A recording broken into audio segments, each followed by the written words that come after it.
Hello, beautiful people. Welcome to ShadowMeTarot. Today we are, I guess it's kind of an unboxing. I've had this deck for a long time. It looks like an unboxing, but we're going to actually just read the book for the Osho Zen Tarot. This is kind of like a heavy duty, kind of reflective into self. And I'd like to do some of these bigger books that are harder for all of us to read, just because even this is hard for me to read. Like, oh wow, that's a lot to read. But if I do it on camera and I'm accountable to you, I get it done. So hopefully this helps you guys as well in learning the Osho Zen Tarot. You can see it doesn't have like a box for it, so I had to create my own box for it. So that's just the packaging, but it does come with a pretty thick book here, very comprehensive. So we are going to go through it, and like I said, this is just a book reading. There's already lots of flip throughs online for this particular deck, so if you're just looking for a flip through, I recommend doing that. If you're looking to learn the deck, this is the place for you. All right, so let's go ahead and zoom in on this Fool card here, and I always like to put the Rider-Waite deck next to it.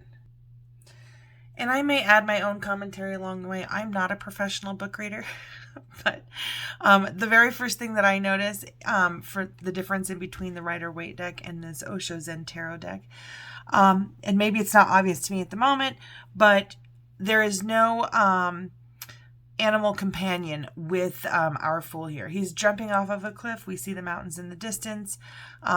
He's he's almost like in outer space. I can't tell if he's at if the sun is up or not because of this yellowness and orangeness. But that's something that I've noticed between the Hermetic Tarot, the Thoth Tarot, the Rider-Waite Tarot. I almost feel like that animal companion is important in the story because they are our guides, right? It's kind of symbolic of our guides. That's how I interpret it. But anyways, I'm going to move into the book here, and we only I read nearly every page. So this is just a list of other books by Osho. And then I'm just going to go ahead and read this. It says, Zen knows only a vast life which contains all kinds of contradictions in deep harmony. The night is in harmony with the day, and life is in harmony with death, and earth is in harmony with the sky. The presence is in harmony with the absence. This immense harmony, this synchronicity, is the essential manifesto of Zen. This is the only way of life which respects and loves and denies nothing, condemns nothing. Osho, the Zen Manifesto. And I am reading directly from this book, every page. Osho Zen Tarot, the Transcendental Game of Zen, St. Martin's Press. This is the table of contents. I'm not going to read that. Acknowledgements are in there too. Here's the introduction. During the course of 30 years of talks to disciples and friends, Osho would answer their questions or comments on the teachings of the world's great sages and scriptures. His talks continue to bring fresh insight to everything from obscure Vedic scriptures to the familiar sayings of Jesus. He speaks with equal authority on the Hasids and the Sufis, the Baals, yoga, and the Buddhists. Ultimately, Osho concentrates on transmitting the unique wisdom of Zen, because he says Zen is the one spiritual tradition whose approach to the inner life of human beings has weathered the test of time and is still relevant to contemporary humanity. Unlike other religions which have fallen prey to hero worship and dogmatism, Zen insists on the unique capacity of every human being to reach enlightenment or freedom from the illusions of ego created by the mind. And it insists that this capacity can be realized only through meditation, not by following certain rituals, adhering to a set of rules, or imitating the example of others, however worthy, but only by an alert and non-judgmental attentiveness to one's own thought. actions, and feelings. When we practice this alertness, this meditative approach to life, it soon brings the awareness that we each contain an unchanging, undisturbed, and eternal center of watchfulness, a center that has the capacity to see life as a great adventure, a play, a mystery school, and finally, a blissful journey with no purpose other than to delight in every step along the way. In Osho's words, it is the capacity not to worship Buddhas, but to become a Buddha, not to follow others, but to develop the awareness within that brings a quality of light and love to all that we do. Osho has been more than just an orator or philosopher. However, in the commune of friends that has surrounded him, he has created an atmosphere where the truths he speaks of can be directly experienced. To travel the path in the company of Osho is not to retreat to the mountains to lead a life of asceticism and repose far away from the marketplace. On the contrary, it is to engage oneself totally in the task of waking up through a rich variety of meditations, physical healing, and physiological therapies, lots of laughter and playfulness, and healthy doses of creativity and hard work. Cleaning the floor is as much a meditation as sitting silently in the presence of the master, and confronting the power struggles of one's fellow workers in the kitchen is as significant as understanding the Diamond Sutra spoken by Gautama Buddha. Even the ups and downs of love affairs have their place in the journey to discover who we are. It is in the context of this approach to life, this commitment to making the whole of life a meditation, that this tarot deck was created, and it is dedicated to the Buddha within each and every one of us. The Buddha is nobody's monopoly. It's nobody's copyright. It's everybody's innermost being. You don't have to be a Buddhist to be a Buddha. To be a Buddha transcends all concepts of religions. It is everybody's birthright. Persuade it to come along with you to your daily activities so everything in your life becomes a meditation, a grace, a beauty, a benediction.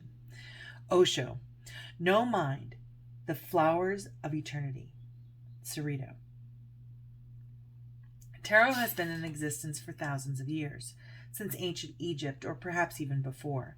The first known use of the tarot in the West was in the Middle Ages. During those turbulent times, the imagery of the tarot was used as a code to transmitting the teachings of the medieval mystery schools. Over time, tarot has been used in many ways, as a tool for predicting the future, as a light-hearted parlor game, a way to gather unseen occult information about various situations, etc.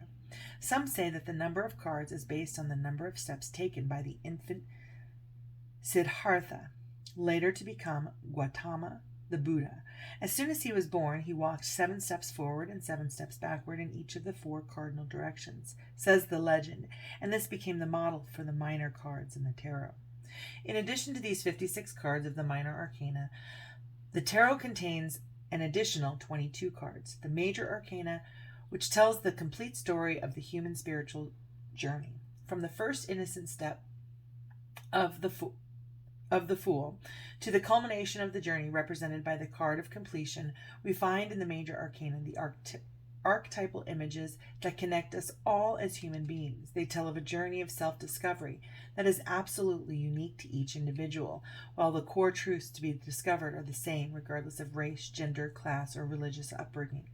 In the traditional tarot deck, this journey of self-discovery was perceived as a kind of spiral, with each completion leading to a new level on the path, a new beginning with the re-entry of the Fool.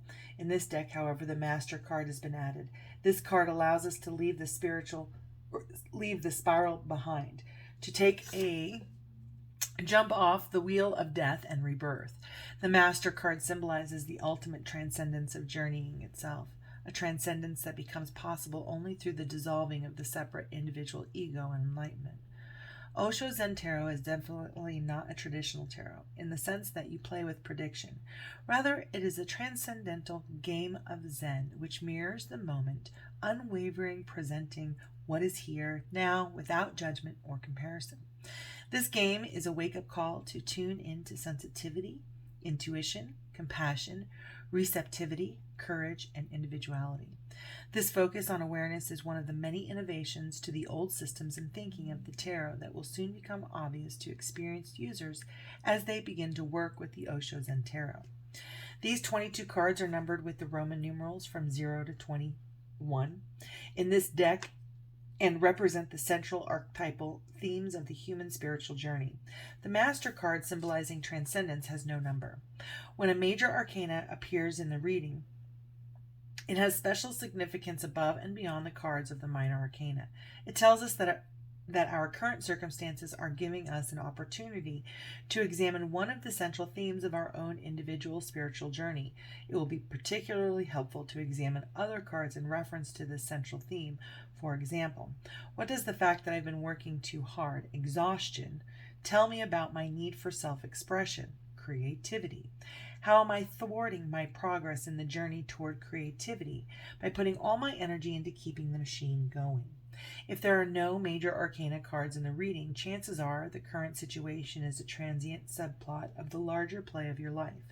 This doesn't mean that it is unimportant or that you should feel foolish to be strongly affected by it, but the very absence of major arcana cards can reassure you that this too will pass, and later on you might very well wonder what all the fuss was about.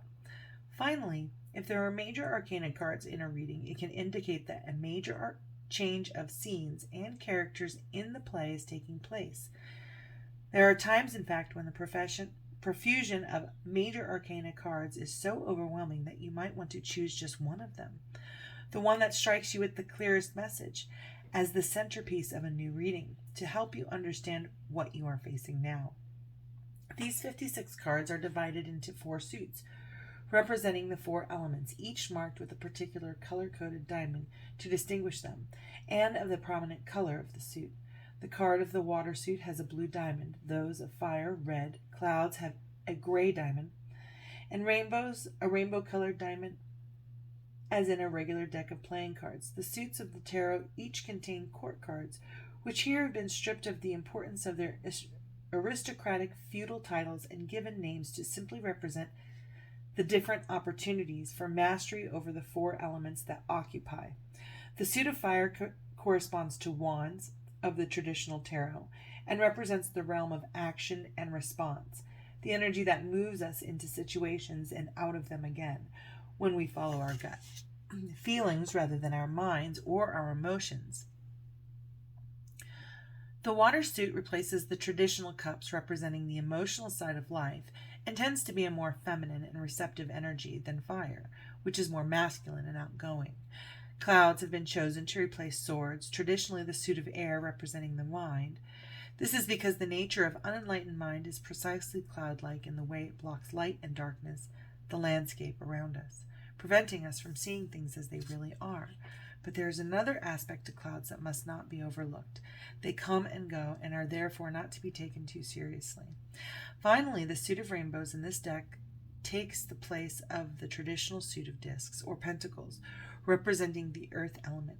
This is traditionally the element representing the practical, material side of life, but in keeping with the attitude of Zen that even the most humble earthly activities contain an opportunity to celebrate the sacred. The rainbow has been chosen for this suit. In using the rainbow, which bridges the earth and sky, matter and spirit, we'll remind ourselves that in reality there is no separation between the lower and the higher, that indeed it is a continuum of one total energy, and that heaven is not some remote place high in the sky, but a reality waiting to be discovered right here on earth. So here is a journey of discovery, and the way to the ultimate transcendence of it all. Go lightly and playfully from the peaks to the valleys and back to the peaks again, savoring every step of the way. Learn from your mistakes and you can't go wrong. Obviously, you can ask the tarot what you like, although it is in fact a vehicle for exposing what you already know. Any card drawn in response to an issue is a direct reflection of what you are sometimes unable or unwilling to recognize at this time, and yet it is only through recognition, without judging as right or wrong, from a detached perspective, that you can begin to fully experience your height and depth. All the colors of our rainbow being. When consulting the mirror of the tarot, shuffle the cards well, imagining them as a receptacle into which you are pouring your energies.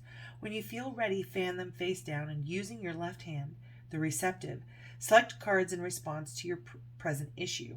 Remember to stay in the moment as you turn the cards over, allowing your inner responses to clarify your outer issues. As you will experience, the images of the Osho Zen Tarot are alive. Their impact is undeniable, for they speak to us in a language that our deeper selves recognize. They awaken understanding. They provoke clarity. Included in the back of the book are a few spreads or layouts to play with. See page 160. But ultimately, you will develop your own way of using the cards. Be creative. The possibilities are limitless. Be as silent and focused as possible when you are using this deck. The more you are able to perceive the process as a gift for your individual growth, the more meaningful the messages will be for you. All right, I got to figure out how to mark the time here, but 15:20 is when we start on the actual cards. Every card has a commentary in this deck, and basically it is telling you the story of the Fool, and then it gives you the definition. Okay, so the commentary for the Fool. Moment to moment and with every step, the Fool leaves the past behind. He carries nothing more than his purity, innocence, and trust. Symbolized by the white rose in his hand, the pattern on his waistcoat contains the colors of all four elements of the tarot, indicating that he is in harmony with all that surrounds him. His intuition is functioning at its peak. At this moment, the Fool has the support of the universe to make this jump into the unknown. Adventures await him in the river of life. The card indicates that if you trust your intuition right now, your feeling of rightness, of things you cannot go wrong. Your actions may appear foolish to others or even to yourself if you try to analyze them with the rational mind. But the zero place occupied by the Fool is the numberless number where trust and innocence are the guides, not skepticism and past experience. A fool is one who goes on trusting. A fool is one who goes on trusting against all his experience. You deceive him and he trusts you. And you deceive him again and he trusts you. And you deceive him again and he trusts you. Then you will say that he is a fool. He does not learn. His trust is tremendous. His trust is so pure that nobody can corrupt it. To be a fool in the Taoist sense, in the Zen sense, don't try to create a wall of knowledge around you. Whatsoever experience comes to you, let it happen, and then go on dropping it. Go on cleaning your mind continuously, go on dying to the past so you remain in the present here, now, as if just born, just a babe. In the beginning, it is going to be very difficult. The world will start taking advantage of you. Let them. They are poor fellows. Even if you are cheated and deceived and robbed, let it happen, because that which is really yours cannot be robbed from you. That which is really yours, nobody can steal from you. And each time you don't allow situations to corrupt you, that opportunity will become an integration inside. Your soul will become more crystallized. Number 1, existence. This naked figure sits on the lotus leaf of perfection, gazing at the beauty of the night sky. She knows that home is not a physical place on the outside world, but an inner quality of relaxation and acceptance. The stars, the rocks, the trees, the flowers, fish, and birds all are our brothers and sisters in this dance of life. We human beings tend to forget this as we pursue our own private agendas and believe we must fight to get what we need. But ultimately, our sense of separateness is just an illusion manufactured by the narrow preoccupations of mind.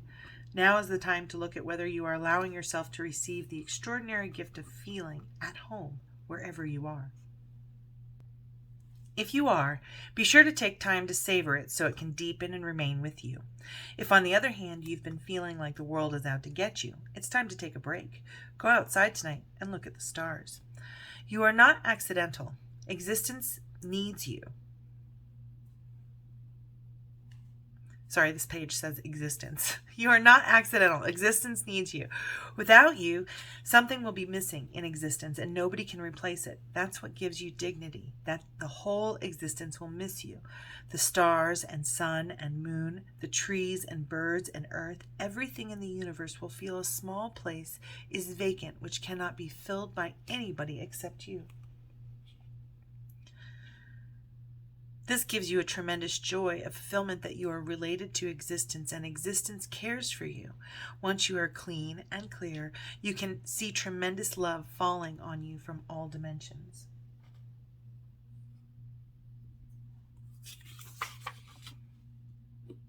2, inner voice.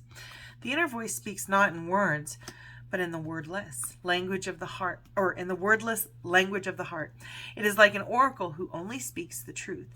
If it had a face, it would be like the face at the center of this card, alert, watchful, and able to accept both the dark and the light.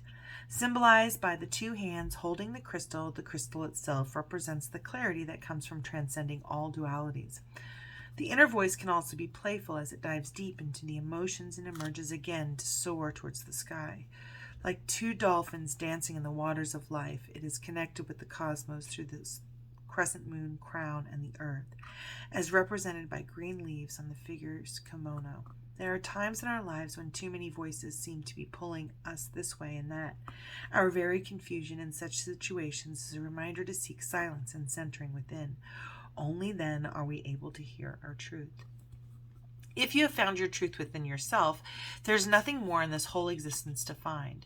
Truth is functioning through you. When you open your eyes, it is truth opening his eyes. When you close your eyes, it is truth who is closing his eyes. This is a tremendous meditation. If you can simply understand the device, you don't have to do anything. Whatever you are doing is being done by truth. You are walking. It is truth. You are sleeping. It is truth, resting. You are speaking. It is truth speaking.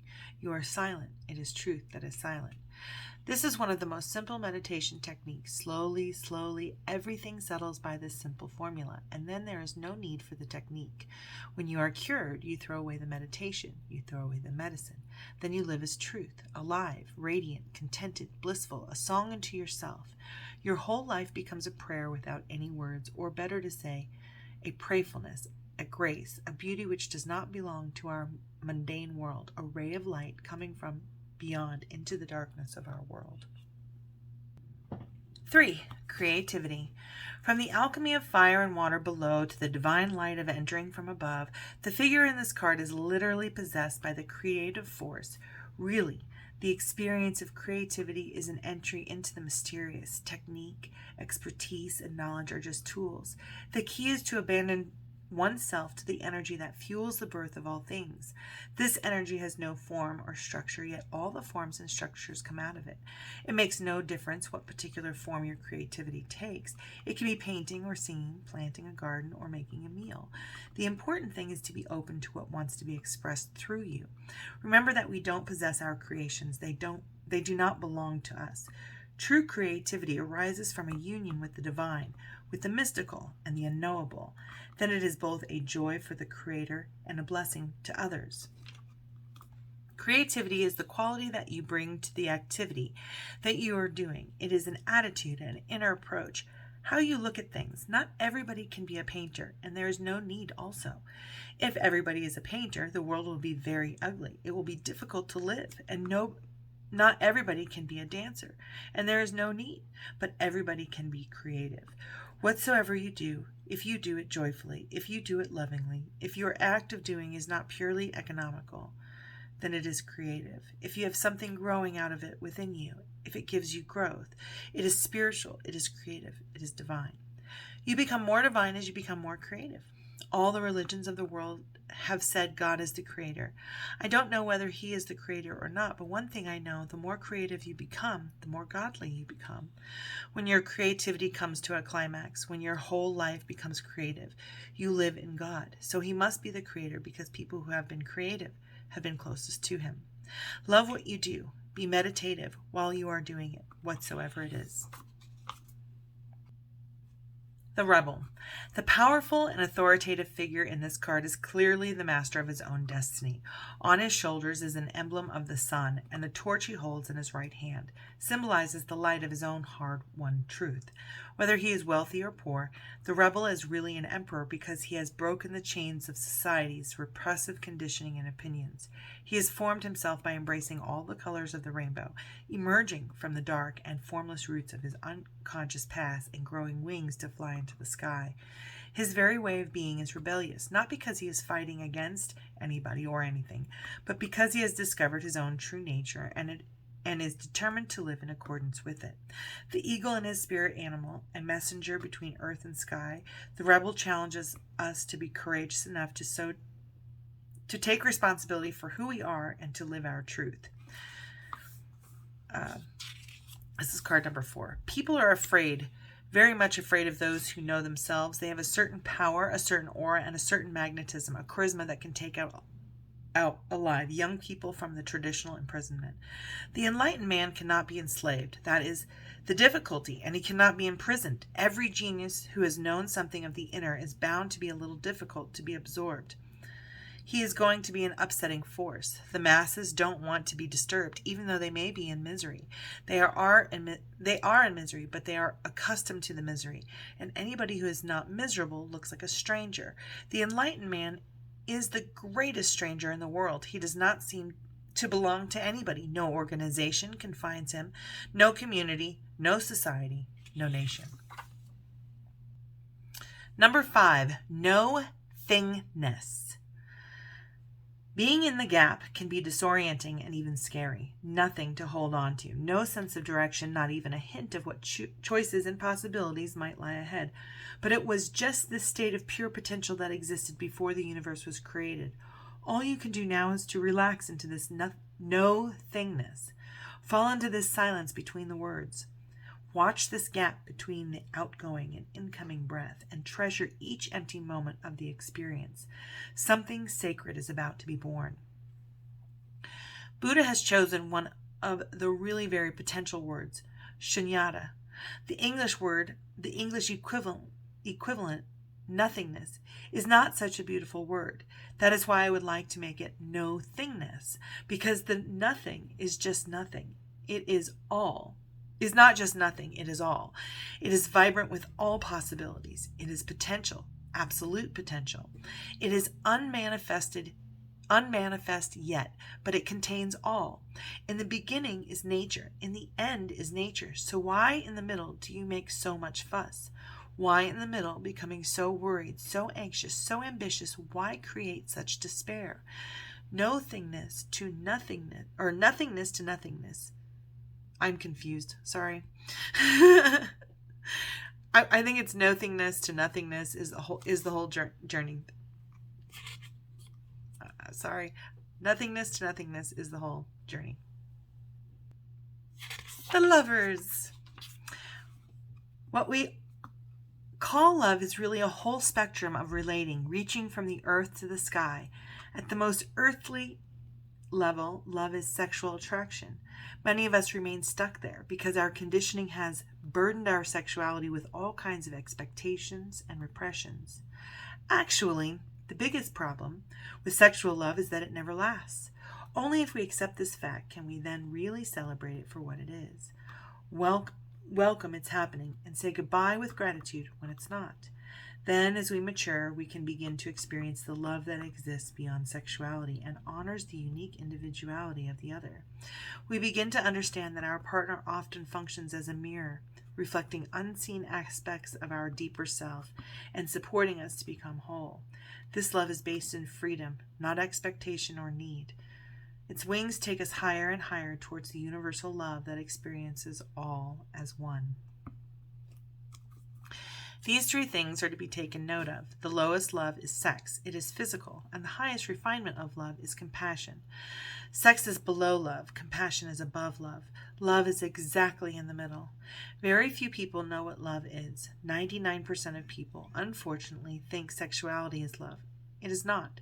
Sexuality is very animal. It certainly has the potential of growing into love, but it is not actual love, only a potential.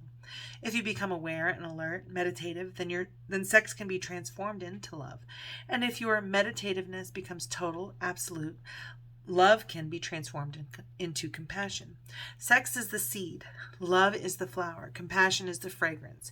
Buddha has defined compassion as love plus meditation.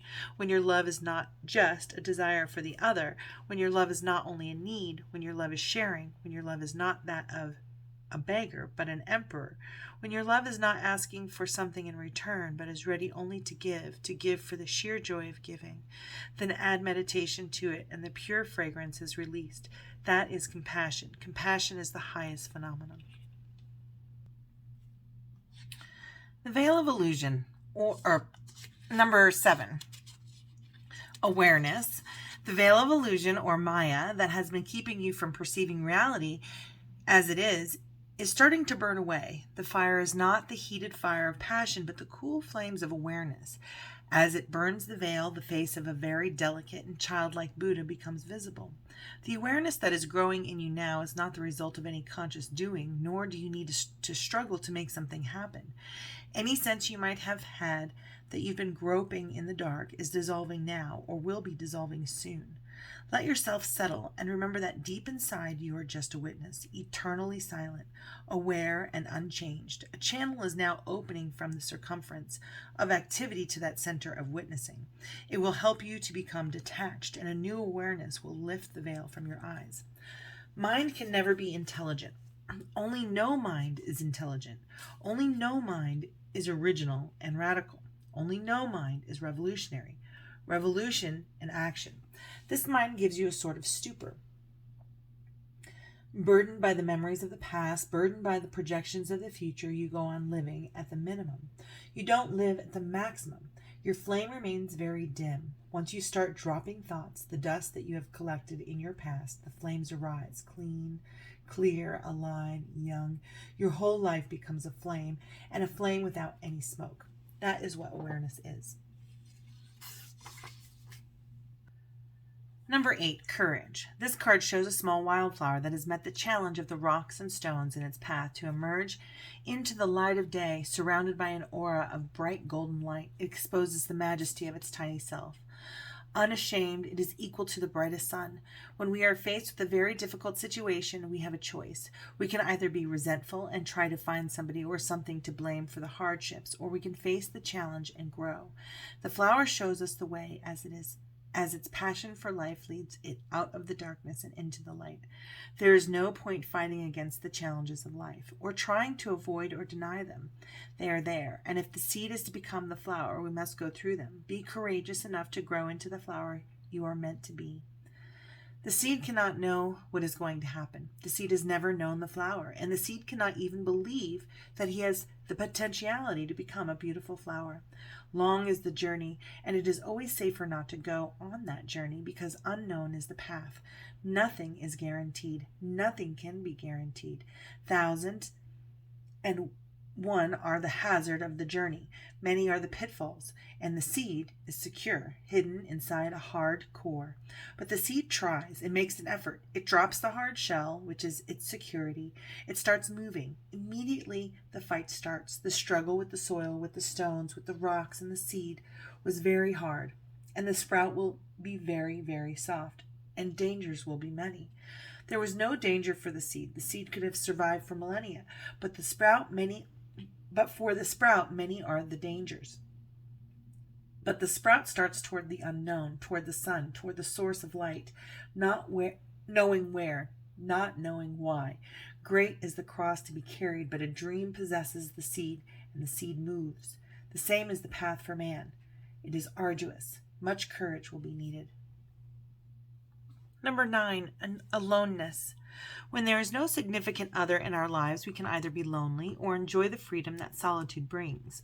When we find no support among others for our deeply felt truths, we can either feel isolated and bitter or celebrate the fact that our vision is strong enough even to survive the powerful human need for the approval of family, friends, or colleagues. If you are facing such a situation now, be aware of how you are choosing to view your aloneness and take responsibility for the choice you have made.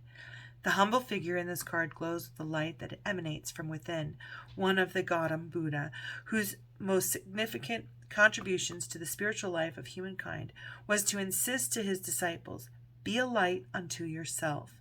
Ultimately, each of us must develop within ourselves the capacity to make our way through the darkness without any companions, maps, or guide. Aloneness. When you are alone, you are not alone. You are simply lonely. And there is a tremendous difference between loneliness and aloneness. When you are lonely, you are thinking of the other. You are missing the other. Loneliness is a negative state. You are feeling that it would have been better if the other was there.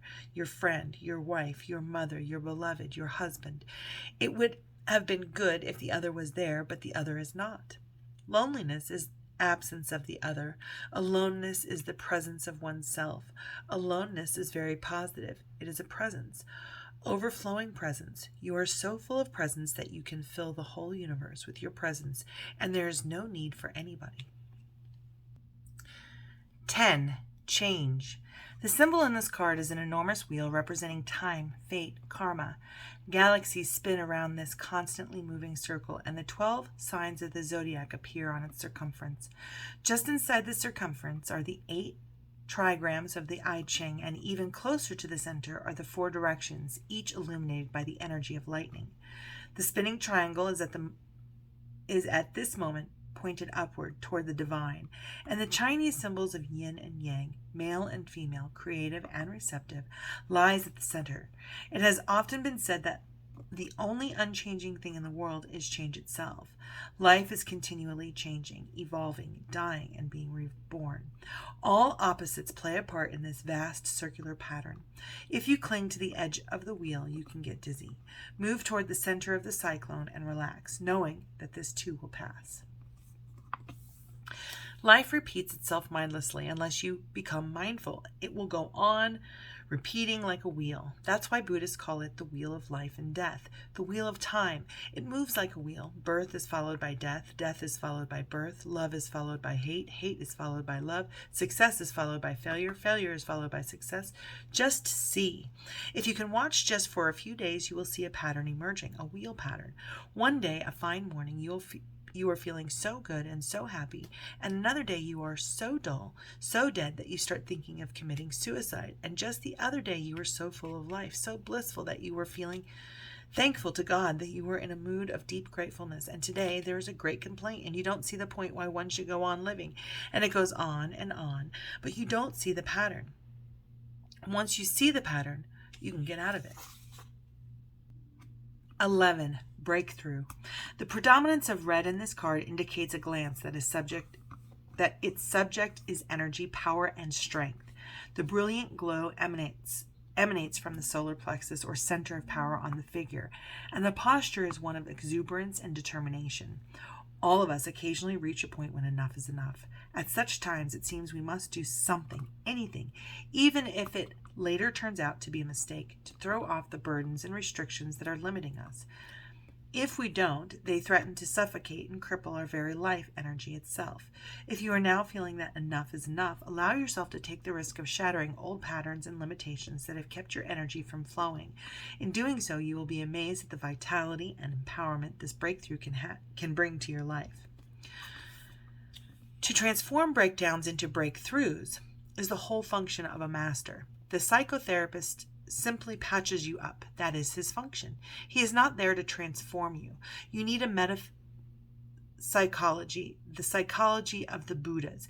It is the greatest adventure in life to go through a breakdown consciously. It is the greatest risk because there is no guarantee that the breakdown will become breakthrough. It does become, but these things cannot be guaranteed. Your chaos is very ancient. For many, many lives you have been in chaos. It is thick and dense. It is almost a universe in itself. So when you enter into it with your small capacity, of course there is danger, but without facing this danger, nobody has ever become integrated. Nobody has ever become an individual, indivisible. Zen or meditation is the method which will help you to go through the chaos, through the dark night of the soul, balanced, disciplined, alert. The dawn is not far away, but before you can reach the dawn, the dark night has to be passed through, and as the dawn comes closer, the night will become darker. New vision. The figure on this card is being born anew, emerging from his earthbound roots and growing wings to fly into the unbound. The geometric shapes around the body of the figure show the many dimensions of life simultaneously available to him. The square represents the physical, the manifest, the known. The circle represents the unmanifest, the spirit, pure space. And the triangle symbolizes the threefold nature of the universe: manifest, unmanifest, and the human being who contains both. Now you are presented with an opportunity to see life in all its dimensions, from the depth to the heights. They exist together, and when we come to know from experience that the dark and the difficult are needed as much as the light and easy, then we begin to have a very different perspective on the world. By allowing all of life's colors to penetrate us, we become more integrated. When you open up to the ultimate, immediately it pours into you. You are no longer an ordinary human being. You have transcended. Your insight has become the insight of the whole existence. Now you are no longer separate. You have found your roots. Otherwise, ordinarily, everybody is moving without roots, not knowing from where their heart goes on receiving energy, not knowing who goes on breathing in them, not knowing the life juice that is running inside them. It is not the body. It is not the mind. It is something transcendental to all duality that is called Bhagavat. The Bhagavat, Bhagavat, in the 10 directions. Your inner being, when it opens, first experiences 2 directions, the height, the depth, and then slowly, as this becomes your established situation, you start looking around, spreading into all other 8 directions. And once you have attained to the point where your height and your depth meet, then you can look around to the very circumference of the universe. Then your consciousness starts unfolding in all 10 directions, but the road has been won. 13. Transformation. The central figure in this card sits atop a vast flower of the void and holds the symbols of transformation. The sword that cuts through illusion, the snake that rejuvenates itself by shedding its skin, the broken chain of limitations, and the yin-yang symbol of transcending duality. One of its hands rests on its lap, open and receptive. The other reaches down to touch the mouth of a sleeping face, symbolizing the silence that comes when we are at rest. This is a time for deep let go. And allow any pain, sorrow, or difficulty just to be there, accepting its facticity. It is very much like the experience of Gautama Buddha, when after years of seeking, he finally gave up, knowing there was nothing more that he could do. That very night he became enlightened. Transformation comes like death in its own time, and like death, it takes you from one dimension into another. A Master Zen is not simply a teacher. In all the religions, there are only teachers. They teach you about subjects which you don't know, and they ask you to believe, because there's no way to bring those experiences into objective reality. Neither has the teacher known them. He has believed them. He transfers his belief to somebody else. Zen is not a believer's world. It is not for the faithful ones. It is for those daring souls who can drop all belief, unbelief, doubt, reason, mind, and simply enter into their pure existence without boundaries. But it brings a tremendous transformation. Hence, let me say that while others are involved in philosophy, Zen is involved in metamorphosis, in a transformation. It is authentic alchemy. It changes you from base metal into gold, but its language has to be understood, not with your reasoning and intellectual mind, but with your loving heart, or even just listening, not bothering whether it's true or not. And a moment comes suddenly that you see it, which has been eluding you your whole life. Suddenly, what Gautama Buddha called 84,000 doors open. Integration. The image of integration is unium mystica, the fusion of opposites. This is a time of communication between the previously experienced dualities of life. Rather than night opposing day, dark suppressing light, they work together to create a unified whole, turning endlessly one into the other, each containing its deepest core, the seed of the opposite. The eagle and the swan are both beings of flight and majesty.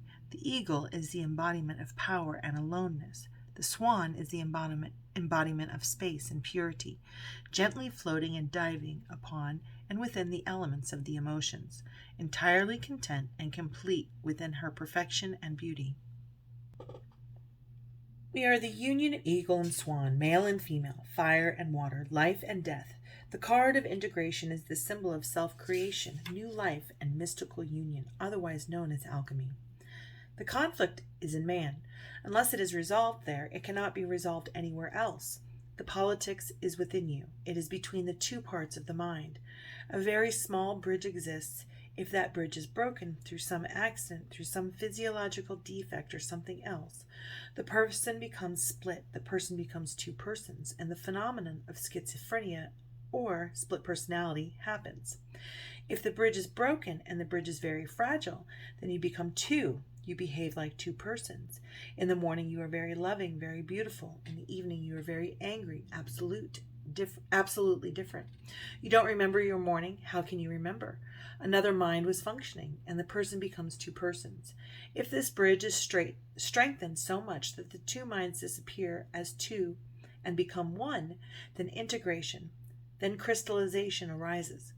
What George Gurdjieff used to call the crystallization of being is nothing but these two minds becoming one, the meeting of the male and the female within, the meeting of yin and yang, the meeting of the left and right, the meeting of logic and illogic, the meeting of Plato and Aristotle.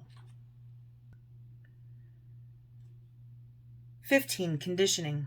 This card recalls an old Zen story about a lion who was brought up by sheep and who thought he was a sheep until an old lion captured him and took him to a pond where he showed him his own reflection.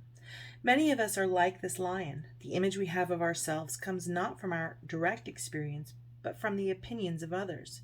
A personality, imposed from the outside, replaces the individuality that could have grown from within. We become just another sheep in the herd, unable to move freely and unconscious of our own true identity. It is time to take a look at your own reflection in the pond and make a move to break out of whatever you have been conditioned by others to believe about yourself. Dance, run, jog, do gibberish, whatever is needed to wake up the sleeping lion within. Unless you drop your personality, you will not be able to find your individuality. Individuality is given by existence. Personality is imposed by society. Personality is social convenience. Society cannot tolerate individuality because individuality will not follow like a sheep. Individuality has the quality of the lion. The lion moves alone. The sheep are always in the crowd, hoping that being in the crowd will feel cozy. Being in the crowd, one feels more protected, secure. If somebody attacks, there is every possibility in a crowd to save yourself. But alone, only the lions move alone. And every one of you is born a lion. But the society goes on conditioning you, programming your mind as a sheep. It gives you a personality, a cozy personality, nice, very convenient, very obedient. Society wants slaves, not people who are absolutely dedicated to freedom. Society wants slaves because all the vested interests want obedience. 16. Thunderbolt. The card shows a tower being burned, destroyed, blown apart. A man and a woman are leaping from it, not because they want to, but because they have no choice. In the background is a transparent, meditating figure representing the witnessing consciousness. You might be feeling pretty shaky right now, as if the earth is rocking beneath your feet. Your sense of security is being challenged, and the natural tendency is to try to hold on to whatever you can. But this inner earthquake is both necessary and tremendously important. If you allow it, you will emerge from the wreckage stronger and more available for new experiences. After the fire, the earth is replenished. After the storm, the air is clear. Try to watch the destruction with detachment, almost as if it were happening to somebody else. Say yes to the process by meeting it halfway. What meditation does slowly. Slowly, a good shout of the master unexpectedly in the situation where the disciple was asking some questions, and the master jumps and shouts, or hits him, or throws him out of the door, or jumps over him. These methods were never known. It was purely the very creative genius of Ma Zu, and he made many people enlightened. Sometimes it looked so hilarious he threw a man from the window from a 2-story house, and the man had to come to ask on what to meditate.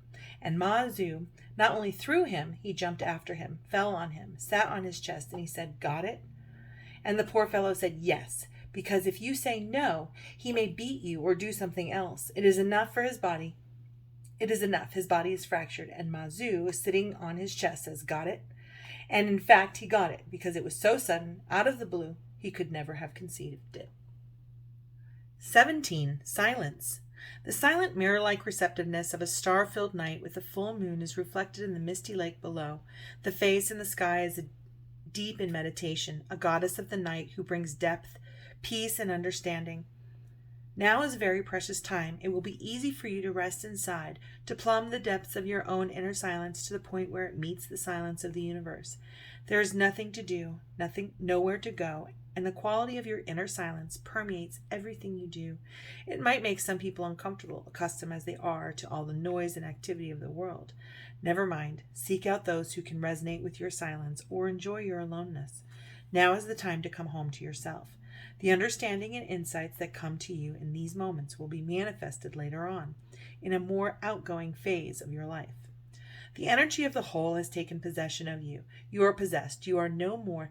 The whole is this moment. As the silence penetrates in you, you can understand the significance of it because it is the same silence that Gautam Buddha experienced. It is the same silence that Changzhu or Bodhidharma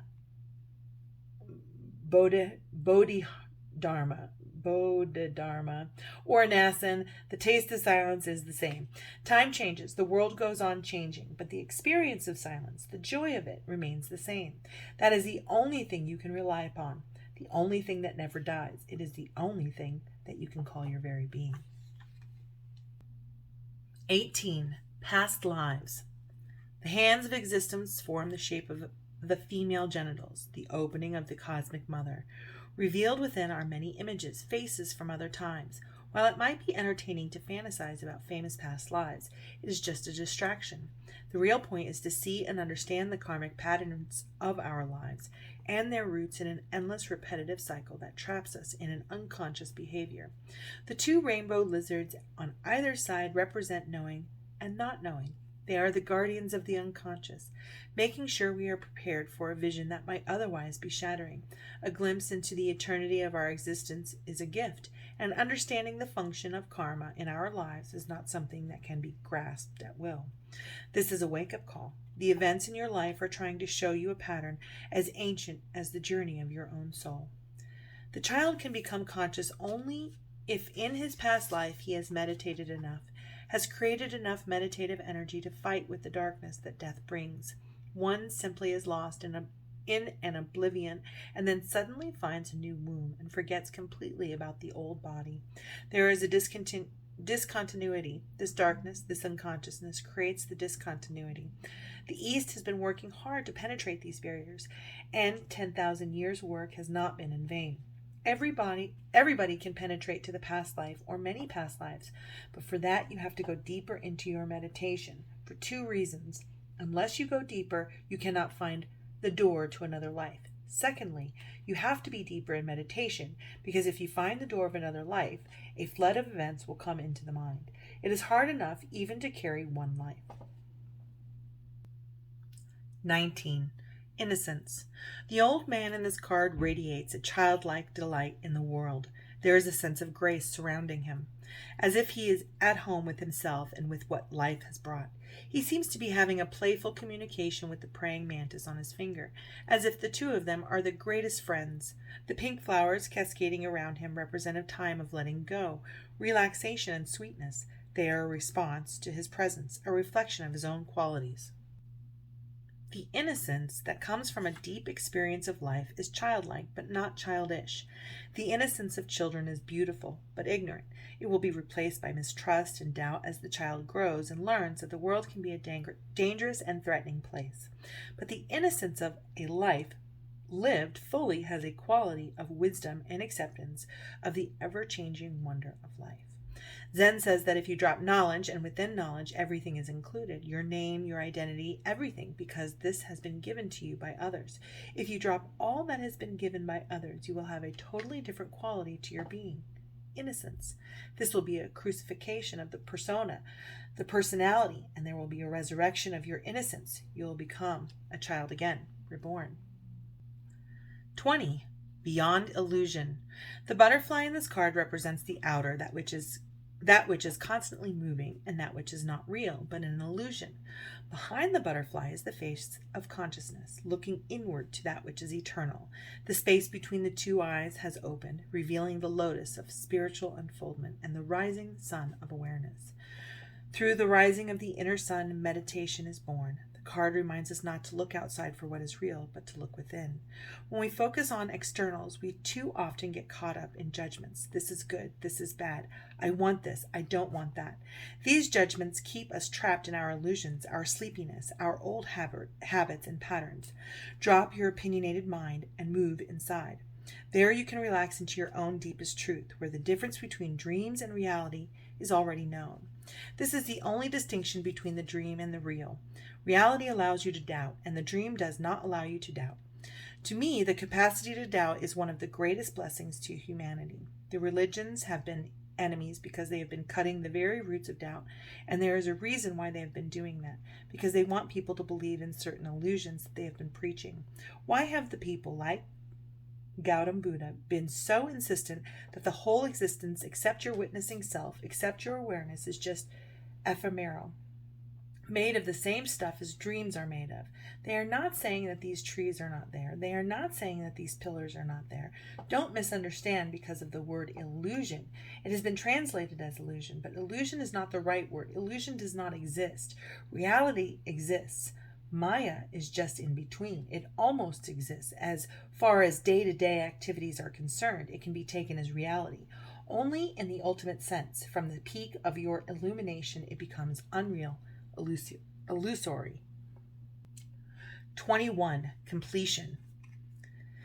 Here the last piece of a jigsaw puzzle is being put into its place, the position of the third eye, the place of inner perception. Even in the ever-changing flow of life, there are moments in which we come to a point of completion. In these moments, we are able to perceive the whole picture, the composite of all the small pieces that have occupied our attention for so long. In the finishing, we can either be in despair because we don't want the situation to come to an end, or you can be grateful and accepting of the fact that life is full of endings and new beginnings. Whatever has been absorbing your time and energy is now coming to an end. In completing it, you will be clearing the space for something new to begin. Use this interval to celebrate both the end of the old and the coming of the new. This is the way of Zen, not to say things to their completion. This has to be understood. It is very important methodology, not to say everything means to give an opportunity to the listener to complete it. All answers are incomplete. The master has only given you a direction. By the time you reach the limit, you will know what is going to remain. This way, if somebody is trying to understand Zen intellectually, he will fail. It is not an answer to the question, but something more than the answer. It is indicating the very reality. The Buddha nature is not something far away. Your very consciousness is Buddha nature, and your consciousness can witness these things which constitute the world. The world will end, but the mirror will remain, mirroring nothing. The Master. This is a blank card, no number. It is the extra card in the Osho Zen Tarot. The Master in Zen is not a master over others, but a master of himself. His every gesture and his every word reflect his enlightened state. He has no private goals, no desire that anything should be other than the way it is. His disciples gather around him not to follow him, but to soak up his presence and be inspired by his example. In his eyes they find their own truth reflected, and in his silence they fall more easily into the silence of their own beings. The Master welcomes the disciples not because he wants to lead them, but because he has so much to share. Together they create an energy field that supports each unique individual in finding his or her own light. If you can find such a master, you are blessed. If you cannot, keep on searching. Learn from the teachers and the would-be masters and move on. Sharavati, said Gautama Buddha, keep on moving. Beyond mind, there is an awareness that is intrinsic, that is not given to you by the outside, and is not an idea. And there is no experiment up to now that has found any center in the brain which corresponds to awareness.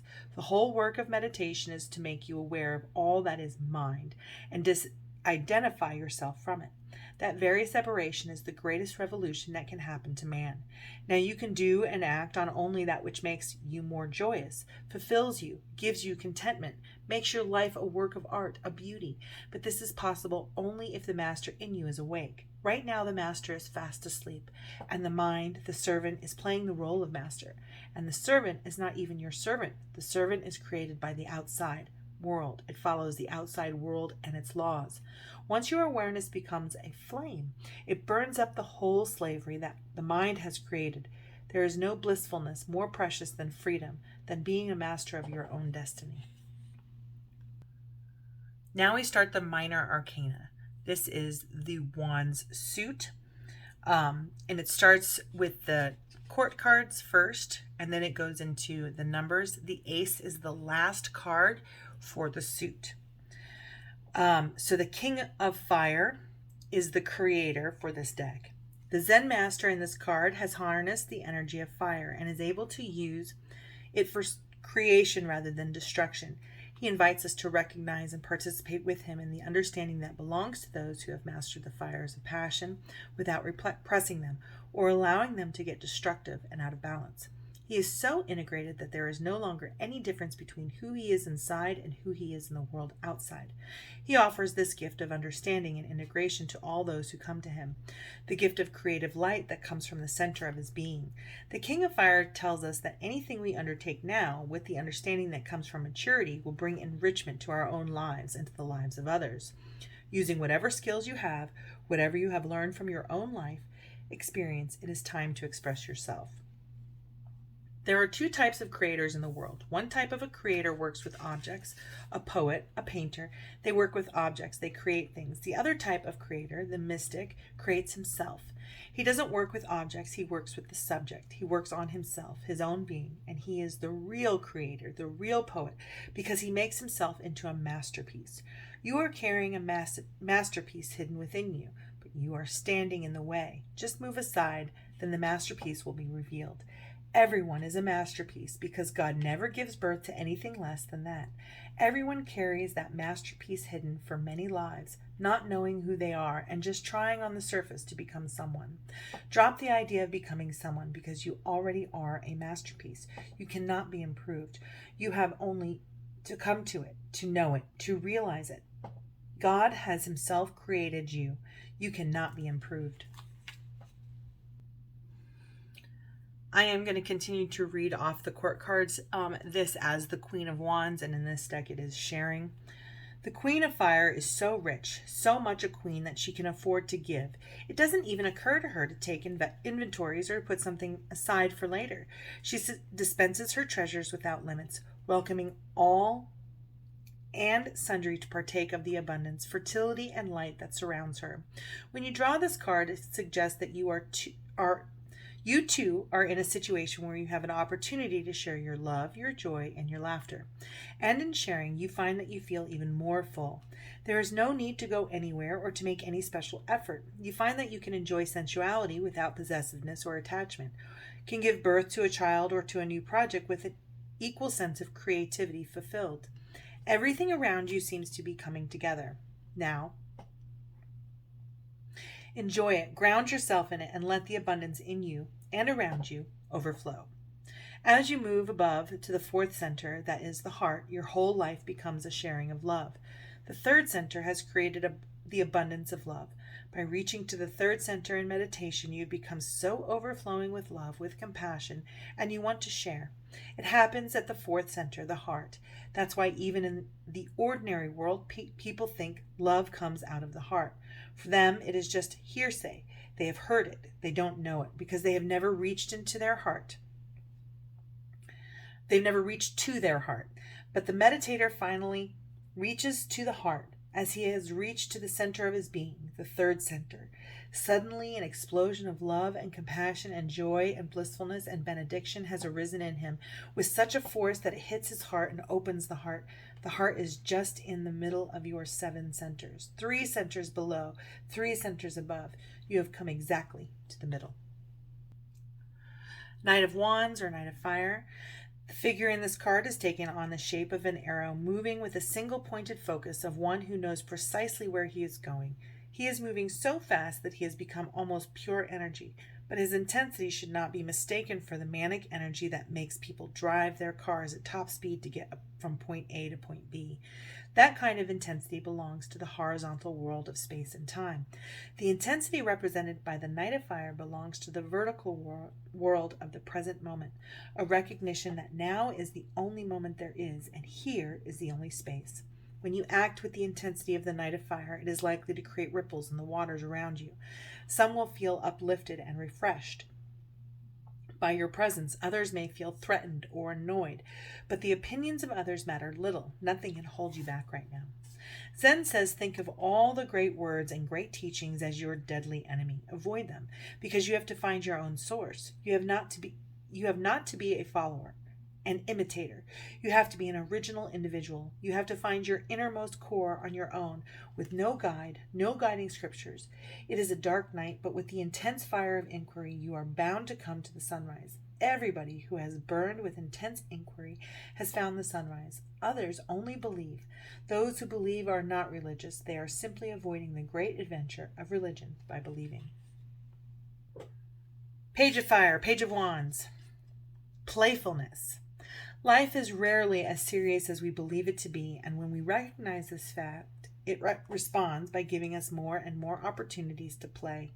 The woman in this card is celebrating the joy of being alive, like a butterfly that has emerged from its chrysalis into the promise of the light. She reminds us of the time when we were children, discovering seashells on the beach or building castles in the sand, without any concern that the waves might come and wash away in the next moment. She knows that life is a game, and she's playing the part of a clown, right now with no sense of embarrassment or pretense. When the Page of Fire enters your life, it is a sign that you are ready for the fresh and the new. Something wonderful is just on the horizon, and you have just the right quality of playful innocence and clarity to welcome it with open arms. The moment you start seeing life as non-serious, a playfulness, all the burden on your heart disappears. All the fear of death, of life, of love, everything disappears. One starts living with a very light weight or almost no weight. So weightless one becomes, one can fly in the open sky. Zen's greatest contribution is to give you an alternative to the serious man. The serious man has made the world. The serious man has made all the religions. He has created all philosophies, all the cultures, all the moralities. Everything that exists around you is a creation of the serious man. Zen has dropped out of the serious world. It has created a world of its own, which is very playful, full of laughter, where even great masters behave like children. King of Water, or King of Cups, healing. It is a time when the deeply buried wounds of the past are coming to the surface, ready and available to be healed. The figure in this card is naked, vulnerable, open to the loving touch of existence. The aura around his body is full of light, and the quality of relaxation, caring, and love that surrounds him is dissolving his struggle and suffering. Lotuses of light appear on his physical body and around the subtle energy bodies that healers say surround each of us. In each of these subtle layers appears a healing crystal or pattern. When we are under the healing influence of the King of Water, we are no longer hiding from ourselves or others. In this attitude of openness and acceptance, we can be healed and help others also to be healthy and whole. No, you carry your wound. With the ego, your whole being is a wound, and you carry it around. Nobody is interested in hurting you. Nobody is positively waiting to hurt you. Everybody is engaged in safeguarding his own wound. Who has got the energy? But still it happens because you are so ready to be wounded, so ready, just waiting on the brink for anything. You cannot touch a man of Tao. Why? Because there is no one to be touched. There is no wound. He is healthy, healed, whole. The word whole is beautiful. The word heal comes from the whole. And the word holy also comes from the whole. He is whole, healed, holy. Be aware of your wound. Don't help it to grow. Let it be healed, and it will be healed only when you move to the roots. The less the head, the more the wound will heal. With no head, there is no wound. Live a headless life. Move as a total being and accept things just for 24 hours. Try it. Total acceptance, whatsoever happens. Someone insults you? Accept it. Don't react and see what happens. Suddenly, you will feel an energy flowing in you that you have not felt before. Queen of Water, or Queen of Cups. This is the mastery of emotions. Receptivity represents the feminine. receptive qualities of water and of the emotions. Her arms are extended upward to receive, and she is completely immersed in the water. She has no head, no busy and aggressive mind to hinder her. Pure receptivity. And as she is filled, she is continuously emptying herself, overflowing and receiving more. The lotus pattern or matrix that emerges from her represents the perfect harmony of the universe that becomes apparent when we are in tune with it. The Queen of Water brings a time of unboundedness and gratitude for what life brings without any expectations or demands. Neither duty or thought of merit or reward are important. Sensitivity, intuition, and compassion are the qualities that shine forth now, dissolving all the obstacles that keep us separate from each other and from the whole. Listening is one of the basic secrets of entering into the temple of God. Listening means passivity. Listening means forgetting yourself completely. Only then can you listen. When you listen attentively to somebody, you forget yourself. If you cannot forget yourself, you never listen. If you are too self-conscious about yourself, you simply pretend that you are listening. You don't listen. You may nod your head, you may sometimes say yes and no, but you are not listening. When you listen, you become just a passage, a passivity, a receptivity, a womb. You become feminine, and to arrive, one has to become feminine. You cannot reach God as aggressive invaders, conquerors. You can reach God only, or it will be better to say, God can reach you only when you are receptive. A feminine receptivity. When you become yin, a receptivity, the door is open and you wait. Listening is the art for becoming passive. So I want to kind of stop here for a second on the Knight of Cups and just note that as you go through the people cards, the court cards, the king is north, the queen is south, the knight is west, and the page is east. So if you can kind of keep that in mind when you're reading your own deck, or even when you're looking at these cards, you'll recognize that it's almost impossible to figure out, is this a knight? Is this a page? Is this a queen? What the heck is this? So north is king, south is queen, west is knight, and east is page. Now is the moment. Knight of Water, Knight of Cups, mastery of emotions, trust. Now is the moment to be a bungee jumper without the cord, and it is the quality of absolute trust, with no reservations or secret safety nets, that the Knight of Water demands from us. There is a tremendous sense of exhilaration if we can take the jump and move into the unknown, even if the idea scares us to death. And when we take trust to the level of the quantum leap, we don't make any elaborate plans or preparations. We don't say, okay, I trust that I know what to do now, and I'll settle my things and pack my suitcase and take it with me. No, we just jump with hardly a thought for what happens next. The leap is the thing, and the thrill of it as we free fall through the empty sky. The card gives a hint here, though, about what waits for us at the other end. A soft, welcoming, yummy, pink, rose petals, juicy. Come on. Don't waste your life for that which is going to be taken away. Trust life. If you trust, only then can you drop your knowledge. Only then can you put your mind aside. And with trust, something immense opens up. Then this life is no longer ordinary life. It becomes full of God, overflowing. When the heart is innocent and the walls have disappeared, you are bridged with infinity, and you are not deceived. There is nothing that can be taken away from you. That which can be taken away from you is not worth keeping, and that which cannot be taken away from you, why should one be afraid of it being taken away? It cannot be taken away. There is no possibility. You cannot lose your real treasure.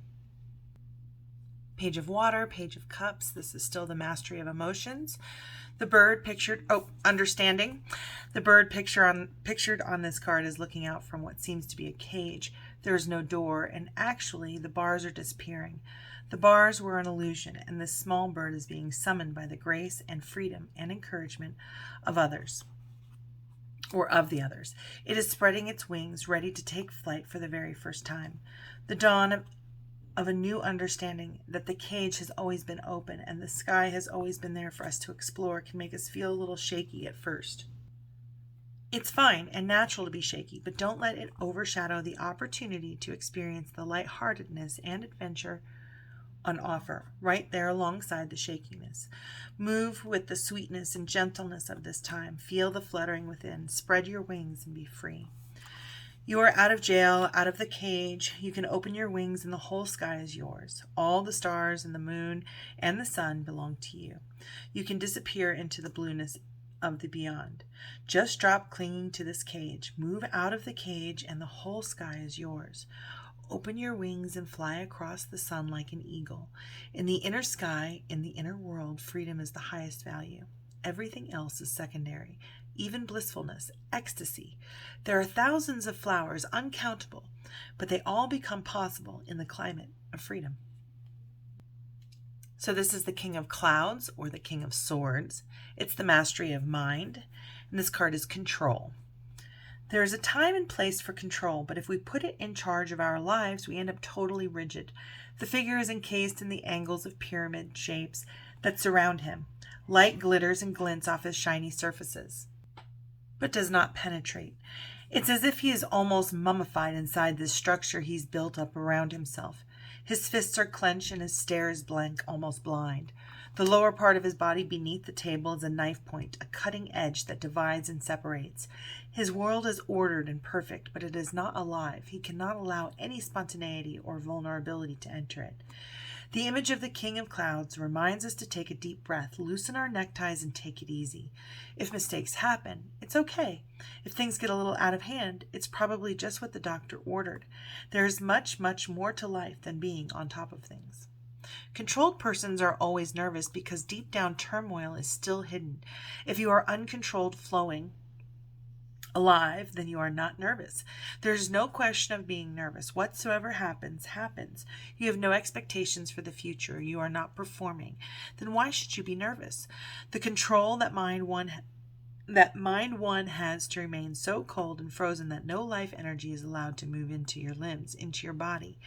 If energy is allowed to move, those repressions will surface. That's why people have learned how to be cold, how to touch others and yet not touch them, how to see people and yet not see them. People with cliches, hello, how are you? Nobody means anything. These are just to avoid the real encounter of two persons.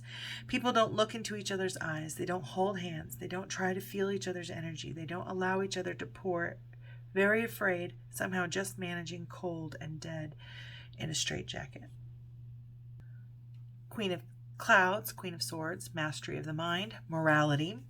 Morality has restricted all the juice and energy of life to the narrow confines of her mind. It can't flow there, so she really has become a dried up old prune. Her whole manner is very proper and stiff and severe, and she's always ready to see every situation as black and white, like the jewels she wears around her neck. The Queen of Clouds lurks in the minds of all of us who have been brought up with rigid ideas of good and bad, sinful and virtuous, acceptable and unacceptable, moral and immoral. It's important to remember that all these judgments of mind are just products of our conditioning, and whether our judgments are applied to ourselves or others, they keep us from experiencing the beauty and godliness that lies within. Only when we break through the cage of our conditioning and reach the truth of our own hearts can we begin to see life as it really is. Bodhidharma far transcends moralists, Puritans, so-called good people, do-gooders. He has touched the very rock bottom of the problem. Unless awareness arises in you, all your morality is bogus. All your culture is simply a thin layer which can be destroyed by anybody. But once your morality has come out of your awareness, not out of certain discipline, then it is a totally different matter. Then you will respond in any situation out of your awareness, and whatever you do will be good. Awareness cannot do anything that is bad. That is the ultimate beauty of awareness, that anything that comes out of it is simply beautiful, is simply right, and without any effort and without any practice. So rather than cutting the leaves and the branches, cut the root. And to cut the root, there is no other method than a single method, the method of being alert, of being aware, of being conscious. I have to say, Swords is like the most violent suit in the whole deck. And it just kind of reminds me that because it's also the mind, right? That our brains are our enemies. Our brains are just assholes. Anyways, this card is the Knight of Clouds. Knight of Swords, mastery of mind, fighting. And he is to the west, just kind of that reminder out there that knights are west. The figure in this card is completely covered in armor. Only his glare of rage is visible, and the whites of the knuckles on his clenched fists. If you look closely at the armor, you can see it is covered with buttons, ready to detonate if anybody so much as brushes up against them. In the background, we see the shadowy movie that plays in the man's mind, two figures fighting for a castle. An explosive temper or a smoldering rage often masks a deep feeling of pain. We think that if we frighten people away, we can avoid being hurt even more. In fact, just the opposite is the case. By covering our wounds with armor, we are preventing them from being healed. By lashing out at others, we keep ourselves from getting the love and nourishment we need. If this description seems to fit you, it's time to stop fighting. There's so much love available to you if you just let it in. Start by forgiving yourself. You're worth it. One moment, it was there. Another moment, it is gone. One moment we are here, and another moment we have gone. And for this simple moment, how much fuss we make, how much violence, ambition, struggle, conflict, anger, hatred, just for this small moment, just waiting for the train in a waiting room on a station and creating so much fuss, fighting, hurting each other, trying to possess, trying to boss, trying to dominate, all that politics. And then the train comes and you are gone forever. Page of Clouds, Page of Swords, mastery of mind. Mind. This is what happens when we forget that the mind is meant to be a servant and start to allow it to run our lives. The head is filled with mechanisms, the mouth is ranting and raving, and the whole surrounding atmosphere is being polluted by this factory of arguments and opinions. But wait, you say, the mind is what makes us human. It's the source of all progress and pain. Sorry, that's not in the book. I'll reread that sentence. The mind is what makes us human. It's the source of all progress, all great truths. If you believe that, try an experiment. Go into your room, shut the door, turn on a tape recorder, and give yourself total permission to say whatever is on your mind. If you really allow it to all come out without any censorship or editing, you'll be amazed at the amounts of rubbish that comes spewing forth. The Page of Clouds is telling you that somebody somewhere is stuck in a head trip. Take a look and make sure it isn't you. This is the situation of your head. I see cycle handles and pedals and strange things that you have gathered from everywhere. Such a small head and no space to live in. And that rubbish goes on moving in your head. Your head goes on spinning and weaving. It keeps you occupied. Just think what kind of thoughts go on inside your mind. One day, just sit, close your door, and write down for half an hour whatever it is passing in your mind, and you will understand what I mean, and you will be surprised what goes on inside your mind. It remains in the background. It is instantly there. It surrounds you like a cloud. With this cloud, you cannot know reality. You cannot attain to spiritual perception. This cloud has to be dropped, and it is just with your decision to drop it that it will disappear. You are clinging to it. The cloud is not interested in you. Remember it. Okay, King of Rainbows, or King of Pentacles. Mastery of the physical. Abundance. And remember, kings are north. See a little arrow north? This it's also male, actually, that north symbol. That's male. This Dionysus character is the very picture of a whole man, a Zorba, the Buddha, who can drink wine, dance on the beach, and sing in the rain, and at the same time enjoy the depths of understanding and wisdom that belong to the sage. In one hand he holds a lotus, showing that he respects and contains within himself the grace of the feminine. He exposed his chest and open heart and relaxed belly show that he is at home with his masculinity as well. Utterly self-contained. The four elements of earth, fire, water, and sky all conjunct at the King of Rainbows, who sits atop the book of wisdom of life. If you are a woman, the King of Rainbows brings the support of your own male energies into your life, a union with the soulmate within. For a man, this card represents a time of breaking through the conventional male stereotypes and allowing the fullness of the whole human being to shine forth. In the East, people have condemned the body, condemned matter, called matter illusory, Maya. It does not really exist. It only appears to exist. It is made of the same stuff as dreams are made of. They denied the world, and that is the reason for the East remaining poor, sick, in starvation. Half of humanity has been accepting the inner world, but denying the outer world. The other half of humanity has been accepting the material world and denying the inner world. Both are half, and no man who is half can be contented. You have to be whole, rich in the body, rich in science, rich in meditation, rich in consciousness. Only a whole person is a holy person, according to me. I want Zorba and Buddha to meet together. Zorba alone is hollow. His dance has not an eternal significance in its momentary pleasure. Soon he will be tired of it. Unless you have inexhaustible sources available to you from the cosmos itself, unless you become existential, you cannot become whole. This is my contribution to humanity, the whole person. The Queen of Rainbows, or Queen of Pentacles, mastery of the physical, flowering, and she is south. And this is also the female symbol as well, that downward facing triangle. The Queen of Rainbows is like a fantastic plant that has reached the apex of its flowering and its colors. She is very sexual, very alive, and full of possibilities. She snaps her fingers to the music of love, and her zodiac necklace is placed in a way that Venus lies over her heart.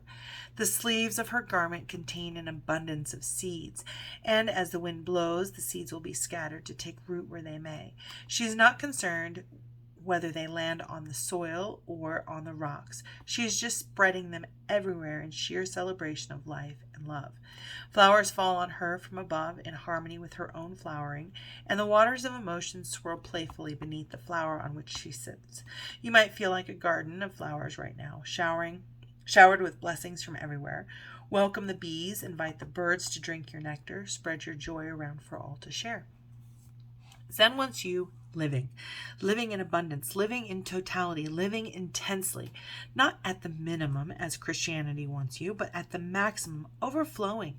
Your life should reach to others. Your blissfulness, your benediction, your ecstasy should not be contained within you like a seed. It should open like a flower and spread its fragrance to all and sundry, not only to the friends, but to strangers too. This is real compassion. This is real love, sharing your enlightenment, sharing your dance of the beyond.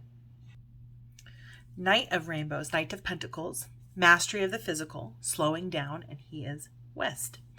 The Knight of Rainbows is a reminder that just like this tortoise, we carry our home with us wherever we go.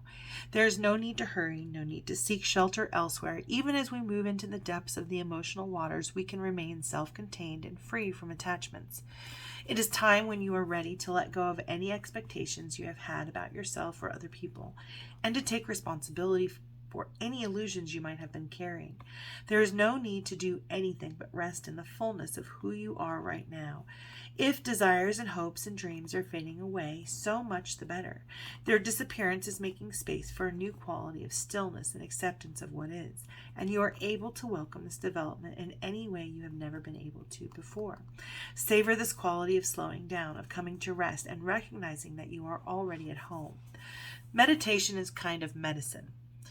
Its use is only for the time being. Once you have learned the quality, then you need not do any particular meditation. Then the meditation has to spread all over your life. Walking is Zen. Sitting is Zen. Then what will be the quality? Watchfully alert, joyously unmotivated, centered, loving, flowing, one walks. And the walking is sauntering, loving, alert, watchful. One sits, unmotivated, not sitting for anything in particular, just enjoying how beautiful just sitting doing nothing is. How relaxing, how restful. After a long walk, you sit under a tree and the breeze comes and cools you. Each moment, one has to be at ease with oneself, not trying to improve, not cultivating anything, not practicing anything. Walking is Zen, sitting is Zen, talking or silent, moving, unmoving. The essence is at ease. The essence is at ease. That is the key word. The essence is at ease. That is the key statement. Do whatsoever you are doing, but at its deepest core remain at ease, cool, calm, centered. Page of Rainbows, or Page of Pentacles, mastery of the physical, adventure, and East. Pages are East.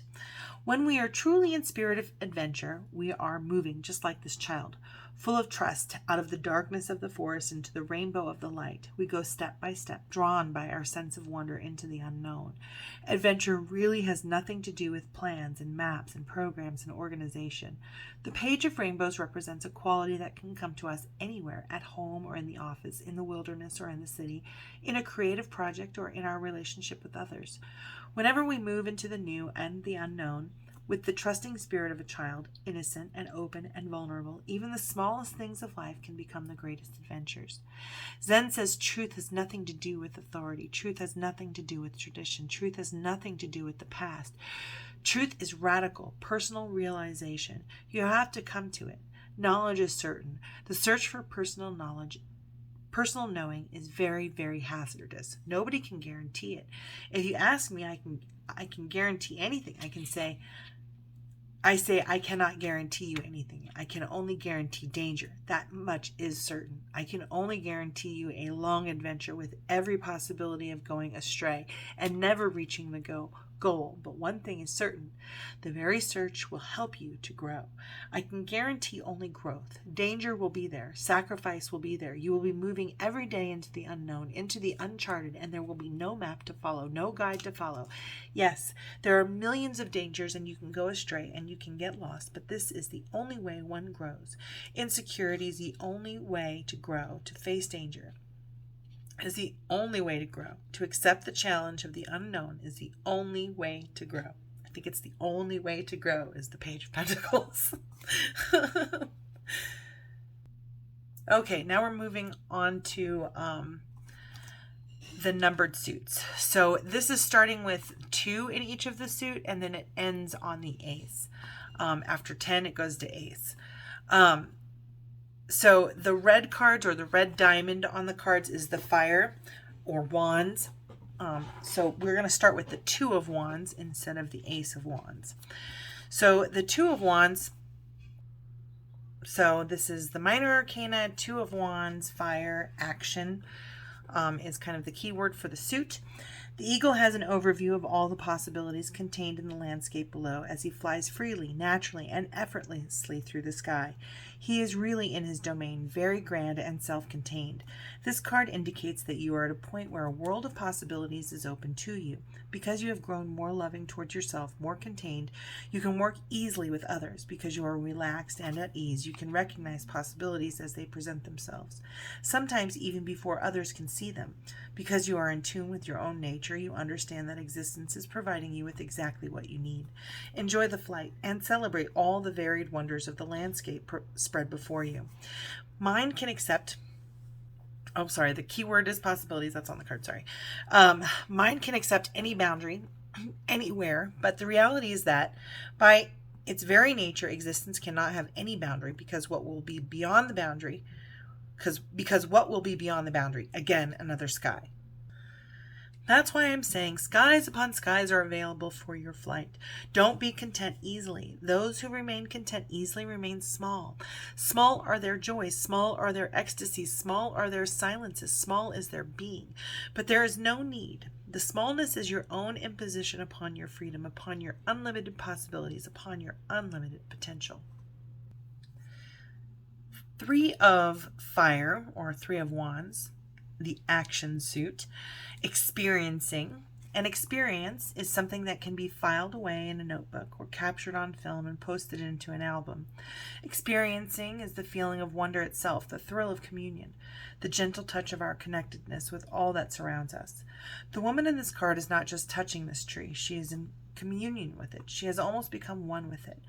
It is an old tree and has seen many hard times. Her touch is gentle, reverent, and the white on the inside of her cape reflects the purity of her heart. She is humble, simple, and that is the right way to approach nature. Nature doesn't bang any drums when it bursts forth into flower, nor play any dirges when the trees let go of their leaves in the fall. But when we approach her in the right spirit, she has many secrets to share. If you haven't heard nature whispering to you lately, now is a good time to give her the opportunity. You just look around, look into the eyes of a child or into the eyes of your beloved, your mother, your friend, or just feel a tree. Have you ever hugged a tree? Hug a tree, and one day you'll come to know that it is not only that you have hugged the tree, but the tree also responds. The tree also hugs you. Then for the first time you will be able to know that the tree is not just the form. It is not just a certain species the botanists talk about. It is an unknown God, so green in your courtyard, so full of flowers in your courtyard, so close to you, beckoning you, calling you again and again. Four of fire or action, four of wands. Participation. Each figure in this mandala holds the right hand up in an attitude of receiving and the left hand down in an attitude of giving. The whole circle creates a tremendous energy field that takes on the shape of a double dorje, the Tibetan symbol for the thunderbolt. The mandala has a quality like that of the energy field that forms around a Buddha, where all the individuals taking part in the circle make a unique contribution to create a unified and vital whole. It is like a flower, whose wholeness is even more beautiful than the sum of its parts, at the same time enhancing the beauty of each individual petal. You have an opportunity to participate with others now to make your contribution to creating something greater and more beautiful than each of you could imagine alone. Your participation will not only nourish you, but will also contribute something precious to the whole. Have you ever seen night going? Very few people even become aware of things which are happening every day. Have you ever seen the evening coming, the midnight at its song, the sunrise and its beauty? We are behaving almost like blind people in such a beautiful world. We are living in small ponds of our own misery. It is familiar, so even if somebody wants to pull you out, you struggle. You don't want to be pulled out of your misery, of your suffering. Otherwise, there is so much joy all around you. You just have to be aware of it and to become a participant, not a spectator. Philosophy is speculation. Zen is participation. Participate in the night leaving. Participate in the evening coming. Participate in the stars and participate in the clouds. Make participation your lifestyle. And the whole existence becomes such joy, such an ecstasy. You could not have dreamed of a better universe. Five of fire, five of action, five of wands, totality. These three women are high in the air, playful and free, yet alert and interdependent. In a trapeze act, nobody can afford to be a little bit absent, even for a split second. And it is this quality of total attentiveness to the moment at hand that is represented here. We may feel there are too many things to do at once, but get bogged down in trying to do a bit here, a bit there, instead of taking one task at a time and getting on with it. Or perhaps we think our task is boring because we've forgotten that it's not what you do, but how you do it that matters. Developing the knack of being total and responding to whatever comes as it comes is one of the greatest gifts you can give yourself. Taking one step through life at a time, giving each step your complete attention and energy, can bring a wondrous new vitality and creativity to all that you do. Every moment there is a possibility to be total. Whatsoever you are doing, be absorbed in it so utterly that the mind thinks nothing is just there, is just a presence, and more totality will be coming. And the taste of totality will make you more and more capable of being total. And try to see when you are not total. Those are the moments which have to be dropped slowly. When you are not total. Whenever you are in the head, thinking, brooding, calculating, cunning, clever, you are not total. Slowly slip out of those moments. It is just an old habit. Habits die hard, but they die certainly. If one persists, they die. Six of fire, action, wands, success. This character is obviously on top of the world right now, and the whole world is celebrating his success with a ticker tape parade. Because of your willingness to accept the recent challenges of life, you are now, or you soon will be, enjoying a wonderful ride on the tiger of success. Welcome it. Enjoy it and share your joy with others. And remember that all bright parades have a beginning and an end. If you keep this in mind and squeeze every drop of juice out of the happiness you are experiencing now, you'll be able to take the future as it comes without regrets. But don't be tempted to try to hold on to this abundant moment or coat it in plastic so that it lasts forever. The greatest wisdom to keep in mind with all the phenomena in the parade of your life, whether they be valleys or peaks, is that this too will pass. Celebrate, yes, and keep on riding the tiger.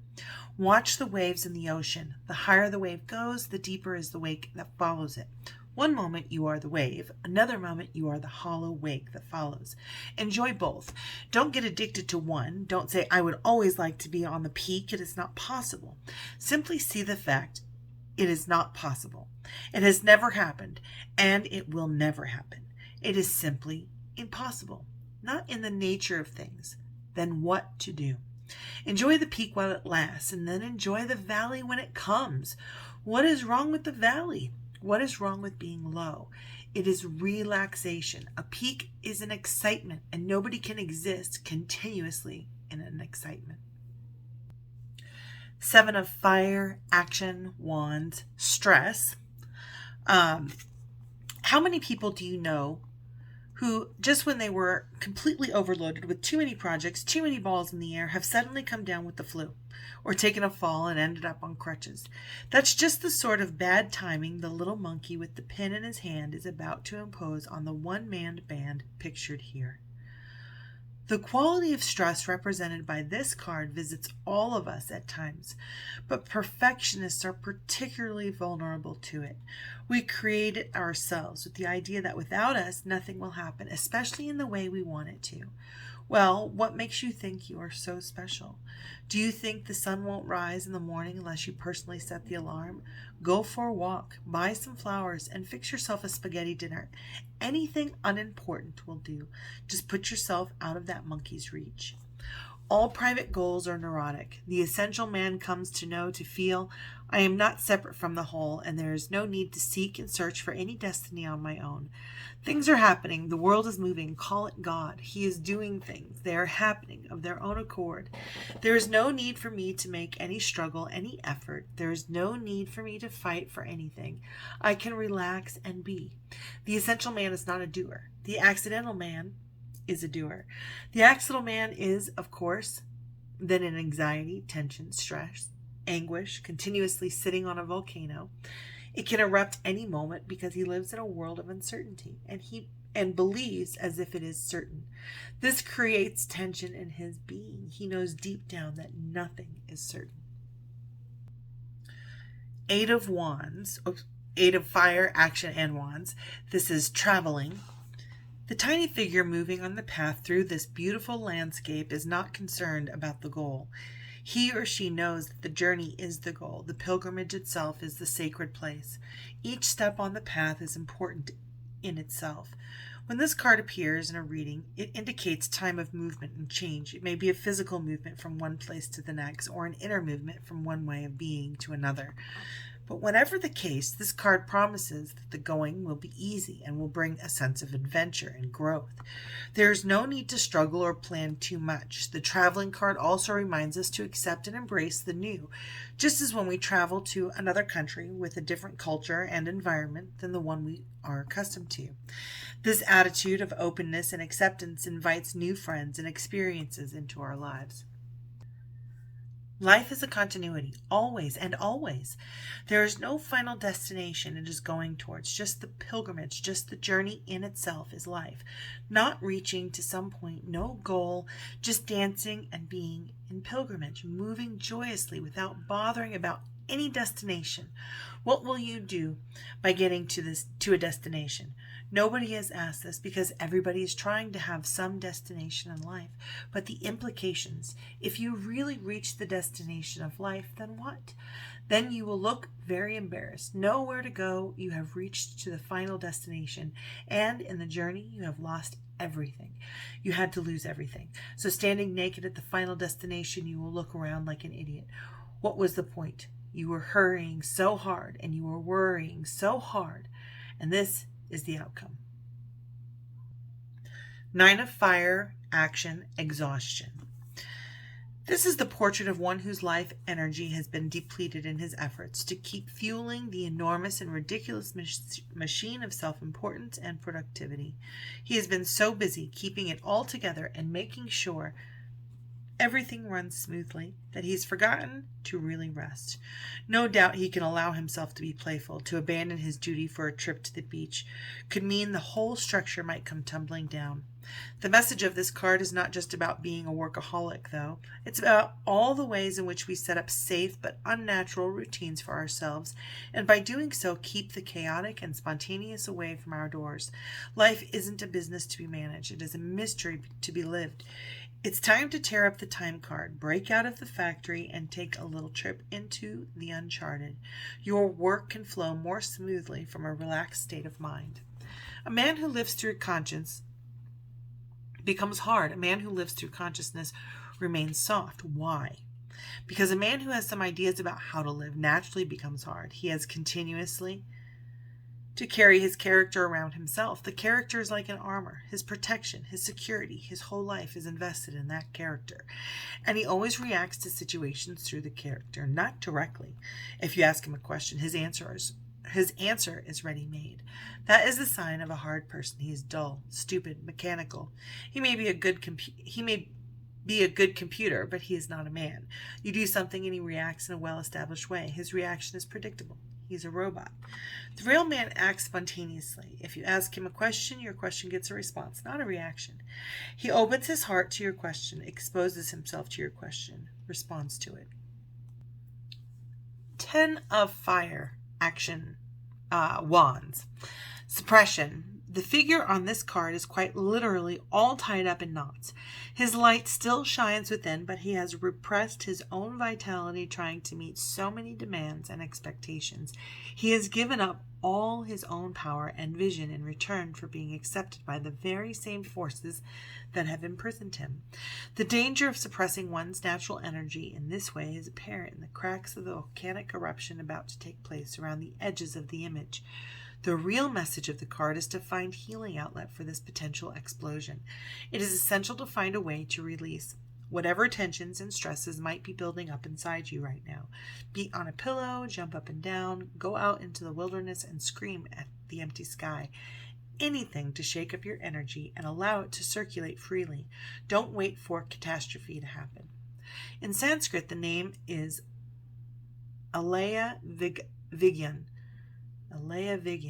The house where you go on throwing into the basement things that you want to do but you cannot because of social conditions, culture, civilization. But they go on collecting there and they affect your actions, your life, very indirectly. Directly, they cannot face you. You have forced them into darkness, but from the dark side, they go on influencing your behavior. They are dangerous. It is dangerous to keep all those inhibitions inside you.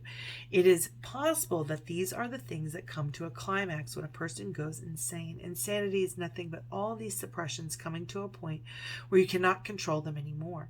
But madness is acceptable, while meditation is not. And meditation is the only way to make you absolutely sane. The Ace of Fire, action, the source.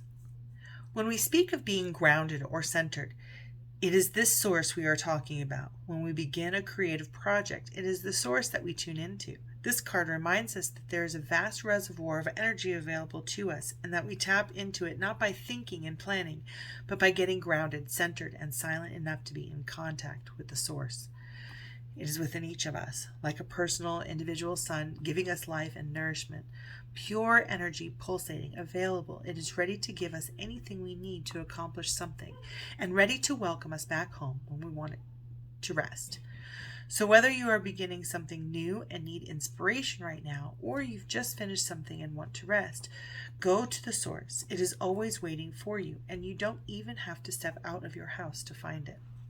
Zen asks you to come out of the head and go to the basic source. It is not that Zen is not aware of uses of energy in the head. But if all the energy is used in the head, you will never become aware of your eternity.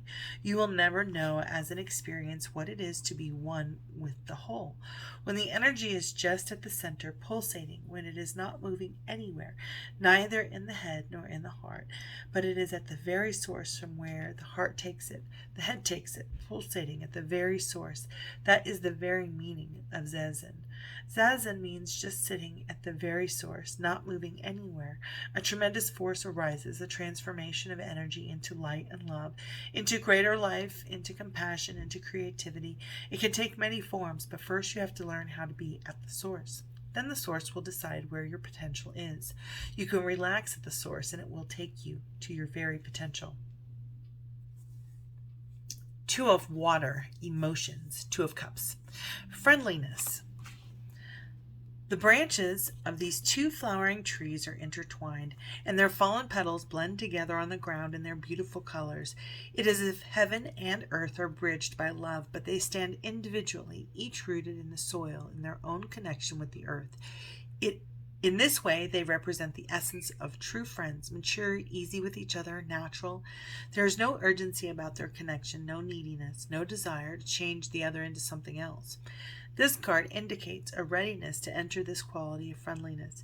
In the passage, you may notice that you are no longer interested in all kinds of dramas and romances that other people are engaged in. It is not a loss. It is the birth of a higher, more loving quality born of the fullness of experience. It is the birth of a love that is truly unconditional, without expectations or demands. First, meditate. Be blissful, then much love will happen of its own accord. Then being with others is beautiful, and being alone is also beautiful. Then it is simple too. You don't depend on others, and you don't make others dependent on you. Then it is always a friendship, a friendliness. It never becomes a relationship. It is always a relatedness. You relate, but you don't create a marriage. Marriage is out of fear. Relatedness is out of love. You relate. As long as things are moving beautifully, you share. And if you see the moment has come to depart, because your paths separate at the crossroad, you say goodbye with great gratitude for all that the other has been to you, for all the joys and all the pleasures and all the beautiful moments that you have shared with the other. With no misery, with no pain, you simply separate. These three women dancing in the wind and the rain remind us that celebration never need depend on outside circumstances. We need not wait for a special holiday or a formal occasion, nor a sunny and cloudless day. True celebration arises from a joy that is first experienced deep within and spills over into an overflow of song and dance and laughter, and yes, even tears of gratitude. When you choose this card, it indicates that you are becoming more and more available and open to the many opportunities that are to celebrate in life, and to spread this by contagion to others. Don't bother about scheduling a party on your calendar. Let your hair down, take your shoes off, and start splashing in the puddles right now. The party is happening all around you, every moment. Life is a moment to celebrate, to enjoy. Make it fun, a celebration, and then you will enter the temple. The temple is not for the long-faced. It has never been for them. Look at life. Do you see sadness anywhere? Have you ever seen a tree depressed? Have you seen a bird anxiety-ridden? Have you seen an animal neurotic? No, life is not like that. Not at all. Only man has gone wrong somewhere, and he has gone wrong somewhere because he thinks himself to be very wise, very clever. Your cleverness is your disease. Don't be too wise. Always remember to stop. Don't go to the extreme. A little foolishness and a little wisdom is good, and the right combination makes you a Buddha. Four of water, emotions, cups, turning in. The woman in this image has a faint smile on her face. In fact, she is just watching the antics of the mind, not judging, not trying to stop them, not identified, just watching as if they were traffic on the road or ripples on the surface of a pond, and the antics of the mind are slightly amusing as it jumps up and down and twists this way and that, trying to get your attention and seduce you into the game. To develop the knack of taking a distance from the mind is one of the greatest blessings. It is what meditation is all about, really. Not chanting a mantra or repeating an affirmation, but just watching, as if the mind belongs to somebody else. You are ready to take this distance now, and to watch the show without getting caught up in the drama. Indulge yourself in this simple freedom of turning in whenever you can, and the knack of meditation will grow and deepen in you. Turning inwards is not a turning at all. Going inwards is not a going at all. Turning inwards simply means that you have been running after this desire and that, and you have been running, and you have been coming again and again to frustration. That each desire brings misery, that there is no fulfillment through desire, that you never reach anywhere, that contentment is impossible. Seeing this truth, that running after desires takes you nowhere, you stop. Not that you make any effort to stop. If you make any effort to stop, it is again running in a subtle way. You are still desiring. Maybe now it is a desirelessness that you desire. If you are making an effort to go in, you are still going out. Any effort can only take you outwards. All journeys are outward journeys. There is no inward journey. How can you journey inwards? You are already there. There is no point in going. When going stops, journeying disappears. When desiring is no more clouding your mind, you are in. This is called turning in, but it is not a turning at all. It is simply not going out. Five of water, emotions, clinging to the past. The figure pictured in this card is so preoccupied with clutching her box of memories that she has turned her back on the sparkling champagne glass of blessings available here and now. Her nostalgia for the past really makes her a blockhead, and a beggar besides. As we can see from her patched and ragged clothes, she needn't be a beggar, of course, but she is not available to taste the pleasures that offer themselves in the present. It is time to face up to the fact that the past is gone, and any effort to repeat it is a sure way to stay stuck in old blueprints that you would have already outgrown if you hadn't been so busy clinging to what you have already been through. Take a deep breath, put the box down, tie it up in a pretty ribbon if you must, and bid it a fond and reverent farewell. Life is passing you by, and you are in danger of becoming an old fossil before your time. These tenses, past, present, and future, are not the tenses of time. They are the tenses of the mind. That which is no longer before the mind becomes the past. That which is before the mind is the present. And that which is going to be before the mind is the future. Past is that which is no longer before you. Future is that which is no longer yet before you. And present is that which is before you and is slipping out of your sight. Soon it will be past.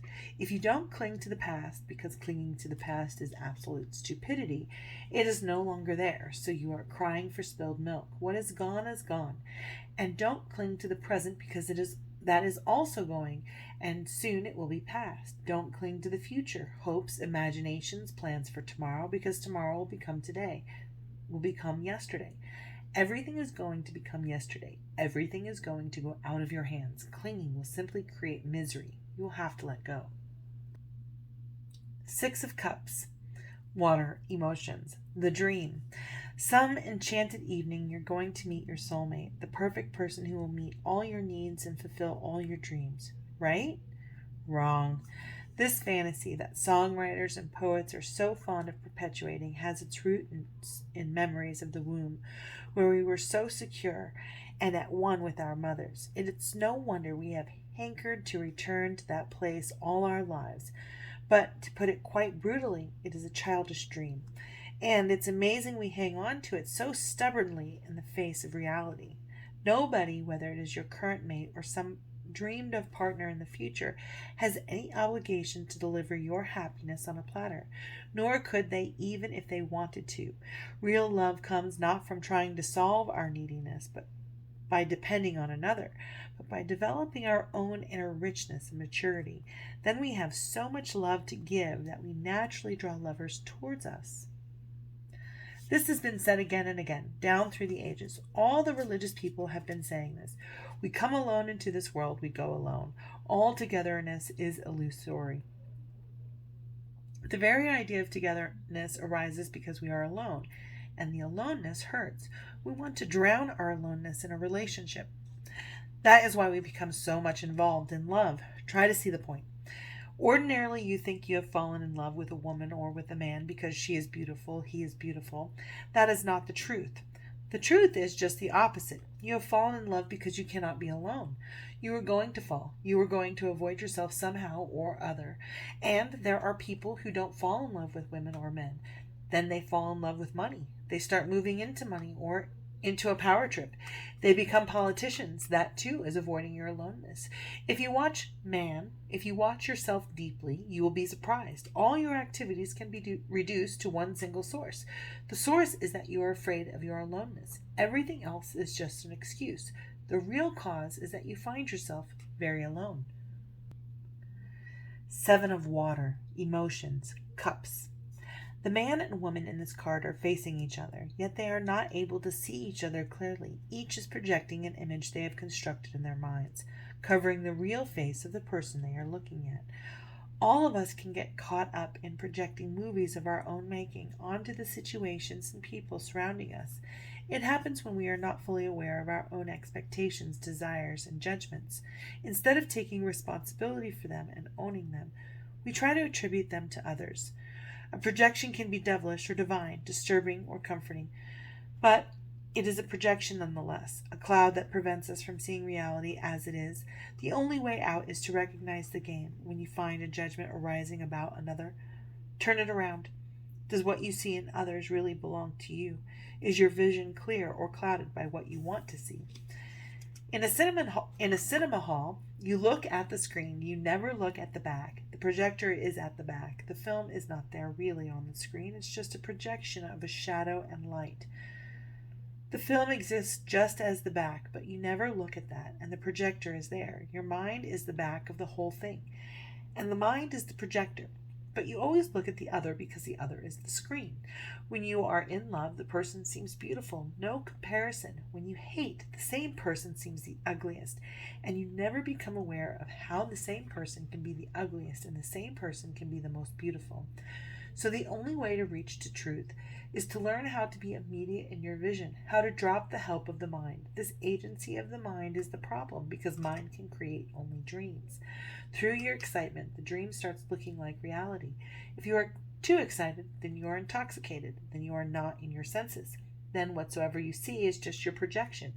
And there are many worlds as there are minds, because every mind lives in his own world. 8 of Water, Emotions, Cups, Letting Go. In this image of lotus leaves, in the early morning, we can see in the rippling of the water that one drop has just fallen. It's a precious moment, and one that is full of poignancy. In surrendering to gravity and slipping off the leaf, the drop loses its previous identity and joins the vastness of the water below. We can imagine that it must have trembled before it fell, just on the edge between the known and the unknowable.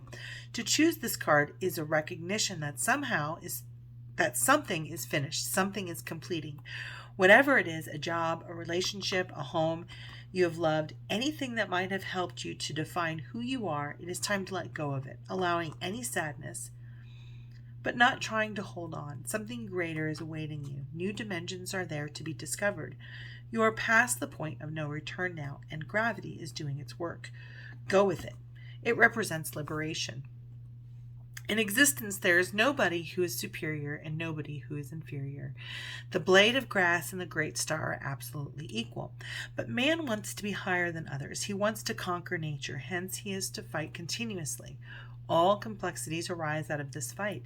The innocent person is one who has renounced fighting, who is no longer interested in being higher, who is no longer interested in performing, in proving that he is someone special, who has become like a rose flower or like a dewdrop on the lotus leaf, who has become part of this infinity, who has melted, merged, and become one with the ocean, and is just a wave, who has no idea of the I. The disappearance of the I is innocence. 9 of Water, Emotions, Cups, Laziness.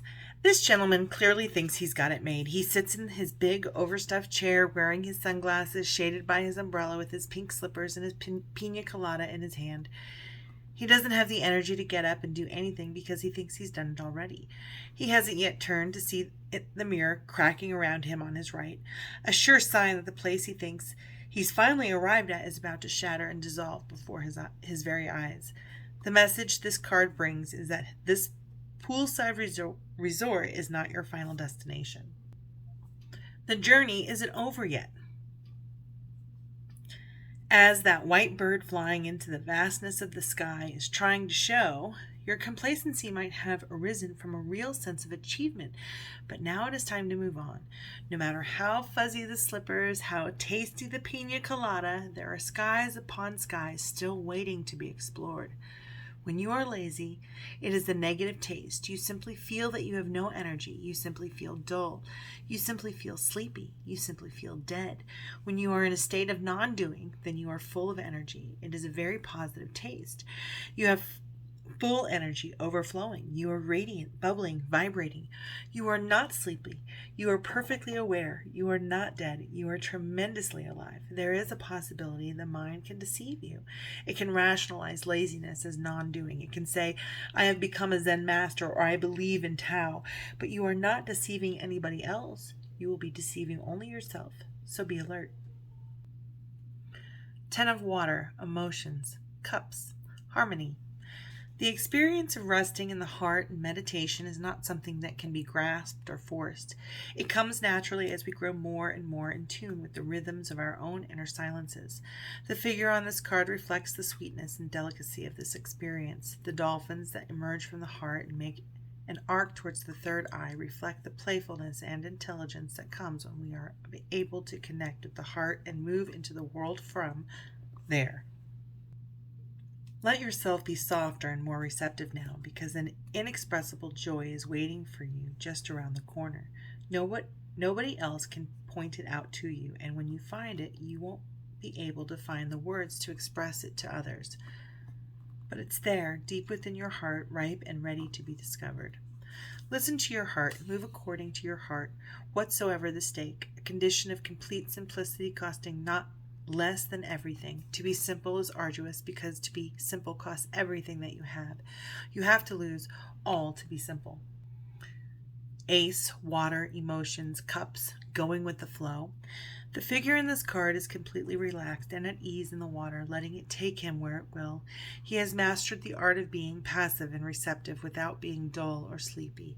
He is just available to the currents of life, with never a thought of saying, I don't like that, or I prefer to go the other way. Every moment in life we have a choice whether to enter life's water and float, or to try to swim upstream. When this card appears in a reading, it is an indication that you are able to float now, trusting that life will support you in your relaxation and take you exactly where it wants you to go. Allow this feeling of trust and relaxation to grow more and more. Everything is happening exactly as it should. When I say become water, I mean become a flow. Don't remain stagnant. Move, and move like water. Lao Tzu says, the way of the Tao is a watercourse way. It moves like water. What is the movement of water or a river? The movement has a few beautiful things about it. One, it always moves towards the depth. It always searches for the lowest ground, and it's non-ambitious. It never hankers to be the first. It wants to be the last. Remember, Jesus says, those who are last here will be first in my kingdom of God. He is talking about the watercourse way of Tao, not mentioning it, but talking about it. Be the last. Be non-ambitious. Ambition means going uphill. Water goes down. It searches for the lowest ground. It wants to be a non-entity. It does not want to declare itself unique, exceptional, extraordinary. It has no ego idea.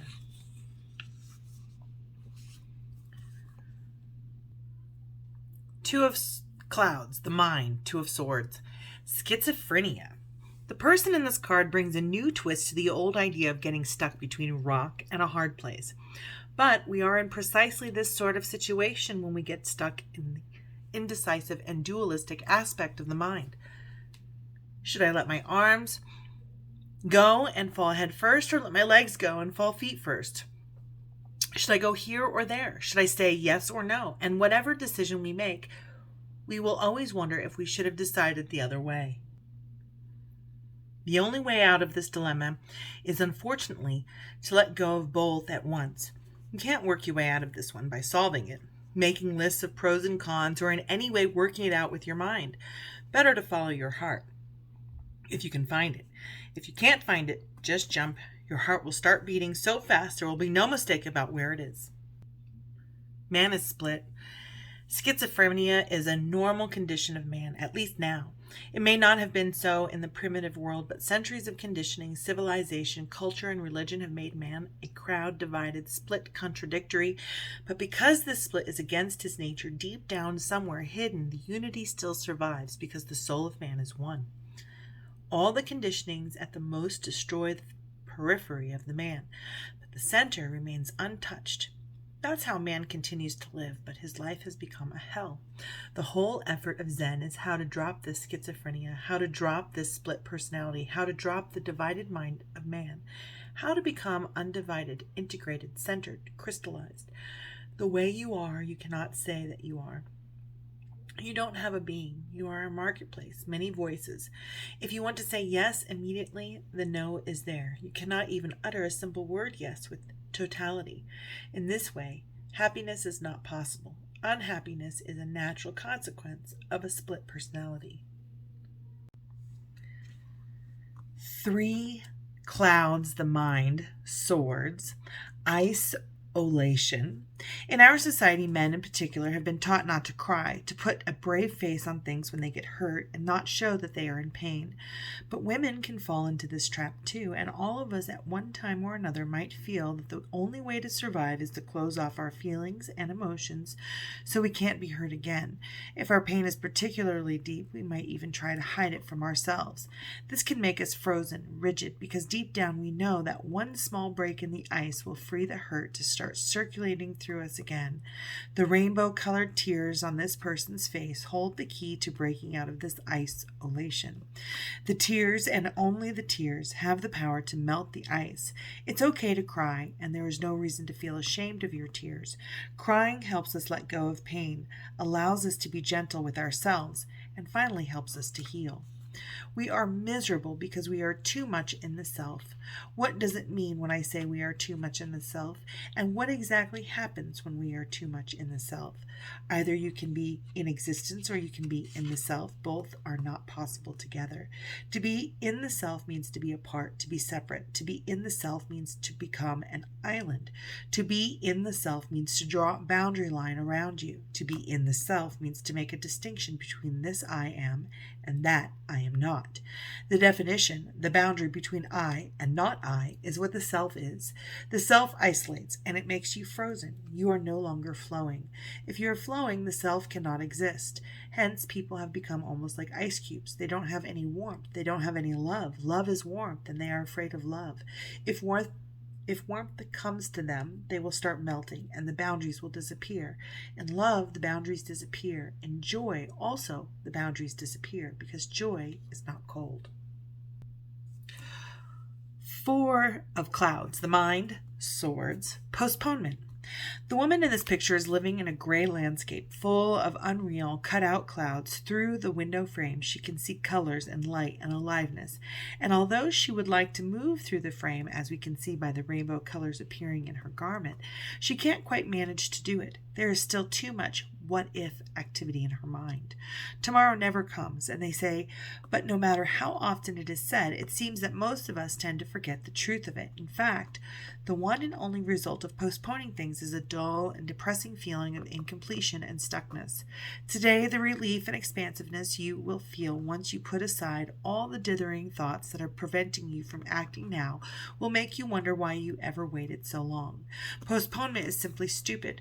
Tomorrow you will also have to decide. So why not today? And do you think that tomorrow you will be wiser than today? Do you think that tomorrow you will be livelier than today? Do you think that tomorrow you will be younger than today, fresher than today?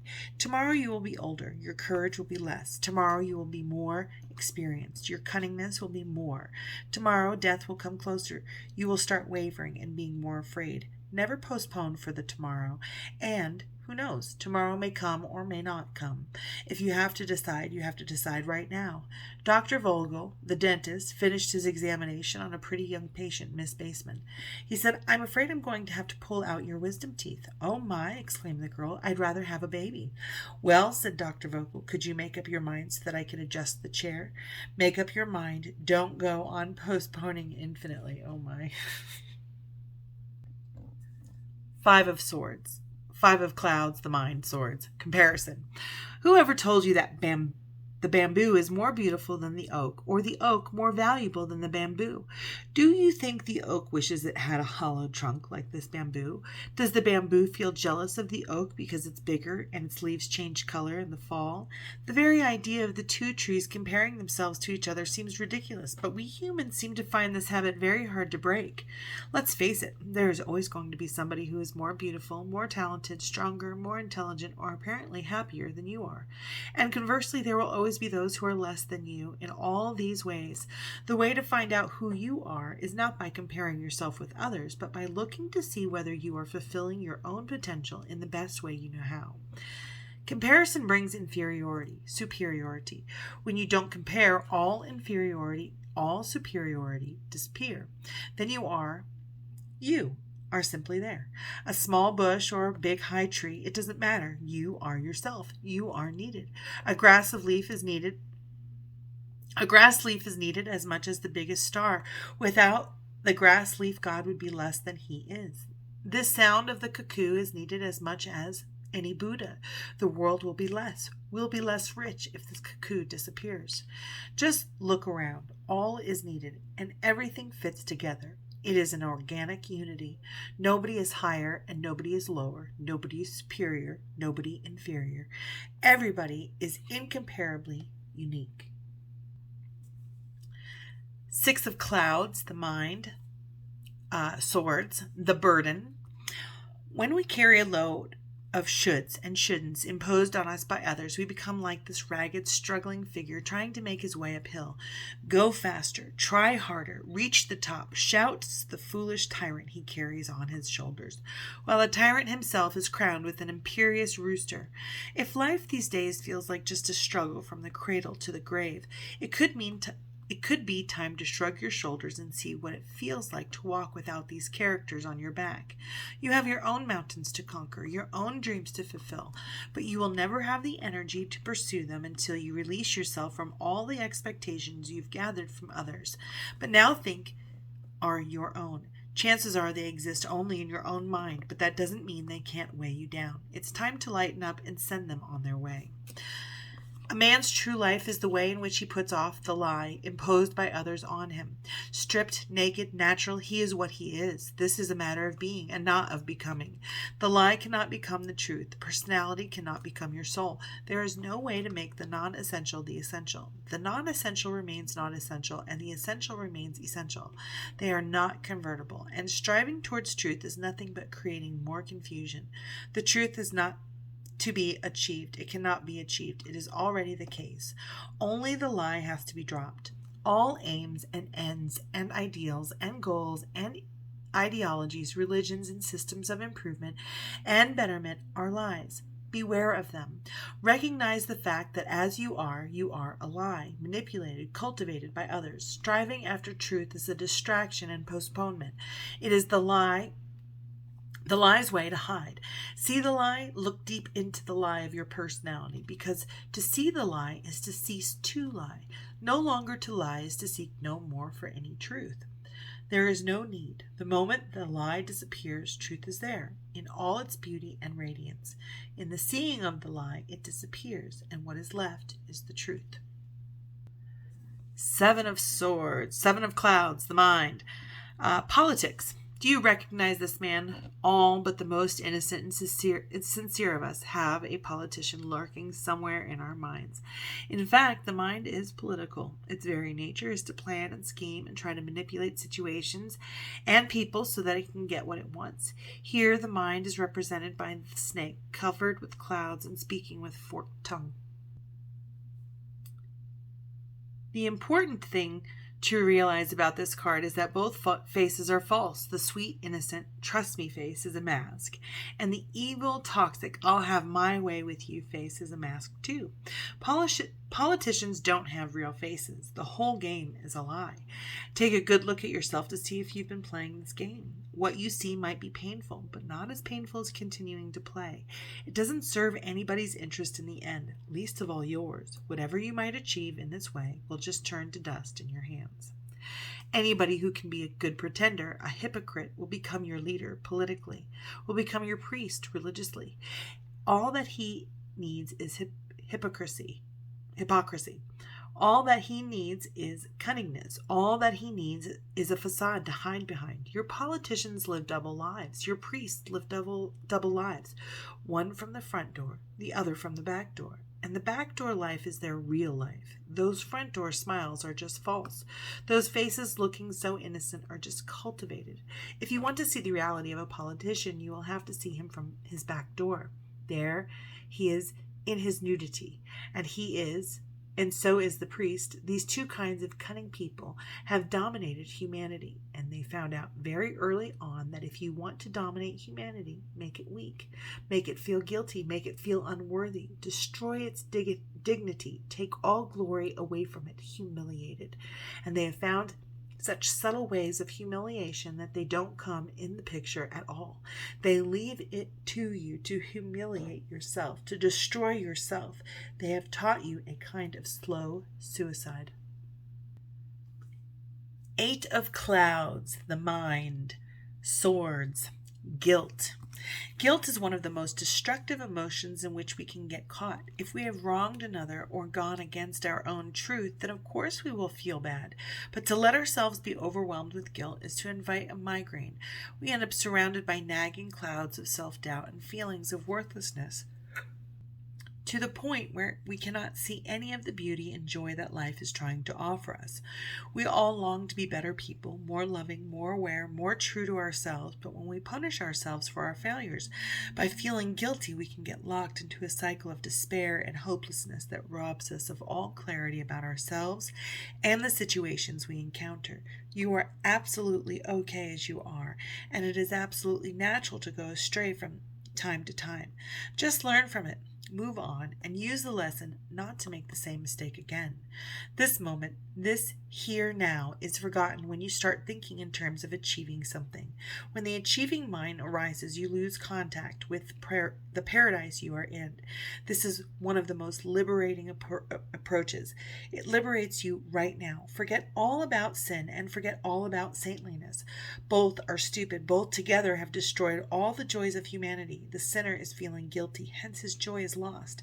How can you enjoy life if you are continuously feeling guilty? If you are continuously going to church to confess that you have done this wrong and that wrong,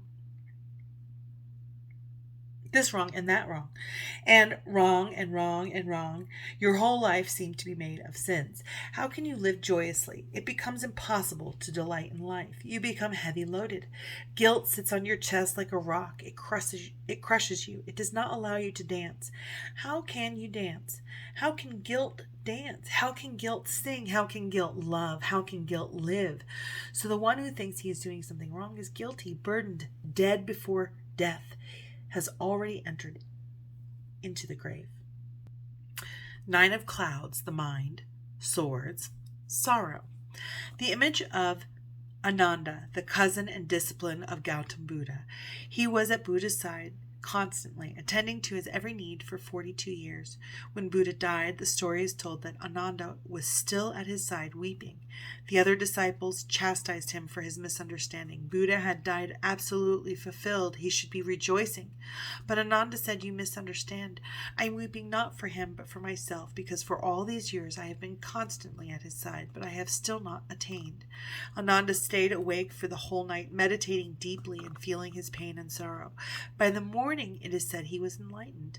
Times of great sorrow have the potential to be times of great transformation, but in order for transformation to happen, we must go deep to the very roots of our pain and experience it as it is, without blame, or self-pity.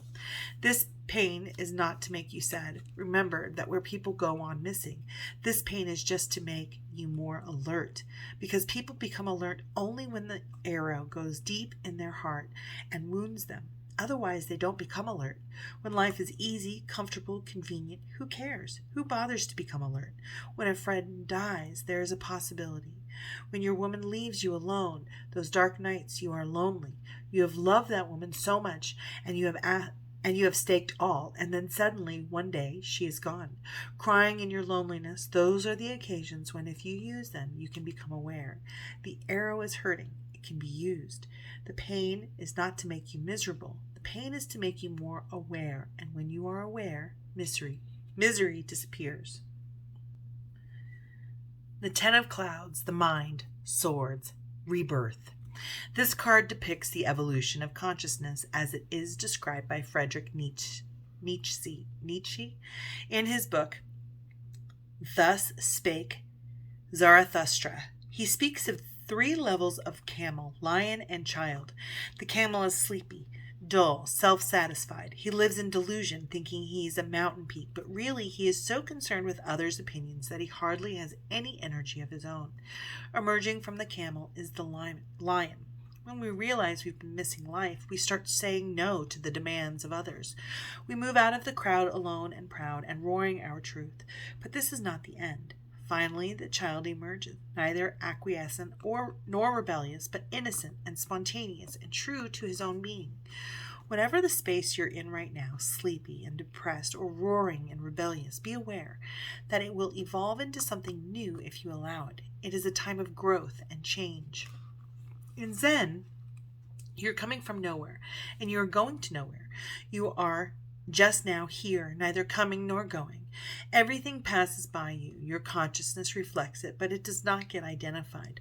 When a lion roars in front of a mirror, do you think the mirror roars? Or when the lion is gone and the child comes dancing, the mirror completely forgets about the lion and starts dancing with the child.